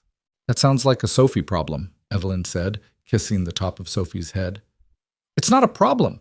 It's sharing knowledge. Mrs. Patterson just doesn't appreciate how important it is to discuss Mesozoic flora during math class." They dissolved into laughter. Professor Whiskers meowed indignantly at being jostled. Later that night, after Sophie was asleep and they were lying in bed together, Lucas turned to Evelyn with an expression she couldn't quite read. "I want to ask you something," he said. "And you can say no. There's no pressure. But I've been thinking about it for a while, and I think I'm ready." Evelyn's heart started racing. "Okay." "Marry me." The words hung in the air, simple, perfect, terrifying. "Lucas, I know we said we weren't ready, that we needed to make sure this worked before making any big commitments. But it's been 6 months, and every day I'm more sure. I want to marry you. I want Sophie to officially have you as family. I want to build a life where we're legally, officially, permanently together." He took her hand. "I don't have a ring yet. Didn't plan this out. Just realized tonight, watching you come home and fit into our life so perfectly, that I don't want to wait anymore." Evelyn felt tears streaming down her face. "You're supposed to be the practical one, the one who thinks things through." "I am thinking it through. I'm thinking about how you've changed everything. How you fought for us when it would have been easier to walk away. How you love my daughter like she's yours. How you've made me remember what happiness feels like." His voice roughened. "I'm thinking about how I want to spend the rest of my life with you. So I'm asking, will you marry me?" "Yes." The word came out choked with emotion. "Yes, absolutely yes." Lucas kissed her deeply, pulling her close. When they broke apart, they were both crying and laughing and holding each other like they'd never let go. "Sophie's going to lose her mind," Lucas said. "She's been asking when we're getting married since the day we moved in. She called it 6 months ago." "She did. Kids got good instincts." They told Sophie over breakfast the next morning. She was eating cereal and explaining her latest theory about why pterodactyls weren't actually dinosaurs, when Lucas interrupted her. "Sophie, Evelyn and I have something to tell you." Sophie looked up, immediately alert. "Are we getting a dog? Because I know we just got Professor Whiskers, but dogs are important for—" "We're getting married," Evelyn said. Sophie's spoon clattered into her bowl. "Really? You're really getting married?" "Really," Lucas confirmed. "If that's okay with you." "If that's— Of course it's okay. I've been waiting forever." Sophie jumped out of her chair and hugged them both. "Can I be in the wedding? Can I wear a fancy dress? Can Professor Whiskers be the ring bearer?" "All of that is negotiable," Lucas said, laughing. "Except maybe Professor Whiskers. He's not very reliable." "When is the wedding? Can we have dinosaur decorations? Can my friends come? We haven't planned any of that yet," Evelyn said. "We just decided last night, but you'll help us plan everything, I promise." Sophie was practically vibrating with excitement. "This is the best day ever. I need to tell Emma and Grandma Donna and Mrs. Patterson and—" "Maybe wait until we've told Grandma Donna first," Lucas suggested. "Let the adults know before you announce it to your entire second-grade class." But Sophie was already running to her room to make a list of everyone who needed to know, leaving Lucas and Evelyn alone at the breakfast table with half-eaten cereal and Professor Whiskers winding between their legs. "Well," Lucas said, "that went well. She's going to plan this entire wedding, isn't she?" "Oh, absolutely. We're going to have dinosaur centerpieces and a paleontology-themed cake. Just accept it now." Evelyn laughed, feeling lighter than she had in years. "I can live with that." The wedding happened 3 months later in a small ceremony at the aquarium, Sophie's choice. They stood in front of the octopus exhibit with 30 close friends and family watching. Sophie served as maid of honor and took her duties extremely seriously, including a speech about how evolution proved that adaptation was necessary for survival, and her dad and Evelyn had adapted perfectly to each other. Donna cried through the entire ceremony. Diane was there, having become something approaching a real friend over the past months. Marcus coordinated everything with military precision. Even Richard Castellano sent a polite card, though he didn't attend. When the officiant asked if Evelyn took Lucas to be her husband, she looked at him, this man who'd agreed to pretend for 7 minutes and stayed for forever, and said yes without hesitation. When Lucas kissed her, Sophie cheered loudly enough that several actual aquarium visitors turned to see what the commotion was about. At the reception, held in the aquarium's banquet hall with, as predicted, dinosaur centerpieces, Evelyn stood with a glass of champagne and watched Lucas dance with Sophie to some pop song she'd chosen. They were both laughing, completely unselfconscious in their joy. Diane appeared at her elbow. "You did good," she said. "I had my doubts, but you proved me wrong. He's the real deal." He is. And Sophie's a force of nature. That speech about evolution and adaptation, she's going to run a company someday. Or discover a new dinosaur species. Or both. Kid's got range. Diane clinked her glass against Evelyn's. To unexpected love stories that start with terrible decisions and end with dinosaur-themed weddings. I'll drink to that. Later, when the reception was winding down and Sophie had finally crashed from sugar and excitement, Lucas found Evelyn on the aquarium terrace where they'd first kissed at that gala 6 months ago. "Hey," he said, wrapping his arms around her from behind. "My wife. My husband." The words felt new and strange and perfect. "Thank you." For what? For saying yes to 7 minutes. For staying when you could have left. For loving me even when I didn't know how to love myself. She turned in his arms. For giving me this life. You gave me this life. Reminded me that grief doesn't have to be the end of the story. That hoping again isn't betraying the people we've lost. Lucas kissed her softly. "Laura would have liked you. Would have appreciated how you've loved Sophie and made space for her memory." "I hope so. I know so." She believed in second chances. Believed that love could exist in multiple forms without diminishing what came before. He smiled. "You're my second chance, Evelyn. And I'm going to spend the rest of my life being grateful for it." They stood together on the terrace, watching the city lights reflect off the water, and Evelyn thought about the journey that brought them here. A desperate lie at midnight. 7 borrowed minutes that stretched into a lifetime. A janitor and a CEO learning that love didn't respect hierarchies or logic or careful planning. Inside, Sophie was asleep on Donna's lap, still clutching her purple octopus. Professor Whiskers was probably destroying something in their penthouse. Crosstech would have new challenges tomorrow. Richard Castellano would keep plotting. Life would continue with all its complications and demands. But for tonight, Evelyn had everything she'd never known she needed. A husband who made her laugh. A daughter who taught her about dinosaurs and bravery. A family built from loss and hope and the courage to try again. "What are you thinking?" Lucas asked. "That I spent 15 years building an empire and it took 7 minutes with you to realize I'd been building the wrong thing." She looked up at him. "Thank you for teaching me the difference between success and happiness. Thank you for being brave enough to choose happiness, even when it was scary." They kissed as the city hummed around them, no longer pretending, no longer counting minutes, just being together in a moment that would stretch into years and decades and a lifetime of shared pancakes and terrible pizza and elaborate theories about prehistoric life. 7 minutes had become forever.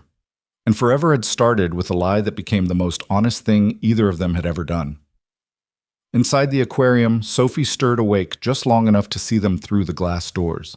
She smiled, hugged her octopus tighter, and went back to sleep, secure in the knowledge that her family was complete and her theories about love and adaptation had been proven scientifically correct. Evolution, after all, was about more than just survival.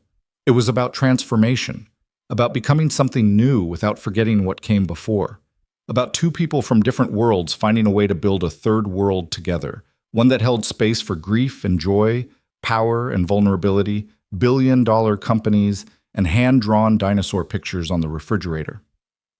The rain started falling again, soft against the glass, and Lucas pulled Evelyn closer. "Ready to go home?" he asked. "Yeah," she said, meaning it with her whole heart. "Let's go home." And they did, taking Sophie and Donna and all the messy, beautiful pieces of their combined lives, driving through the rain-washed Seattle streets to the penthouse that had finally become a home, where 7 minutes had grown into forever, and forever was just beginning.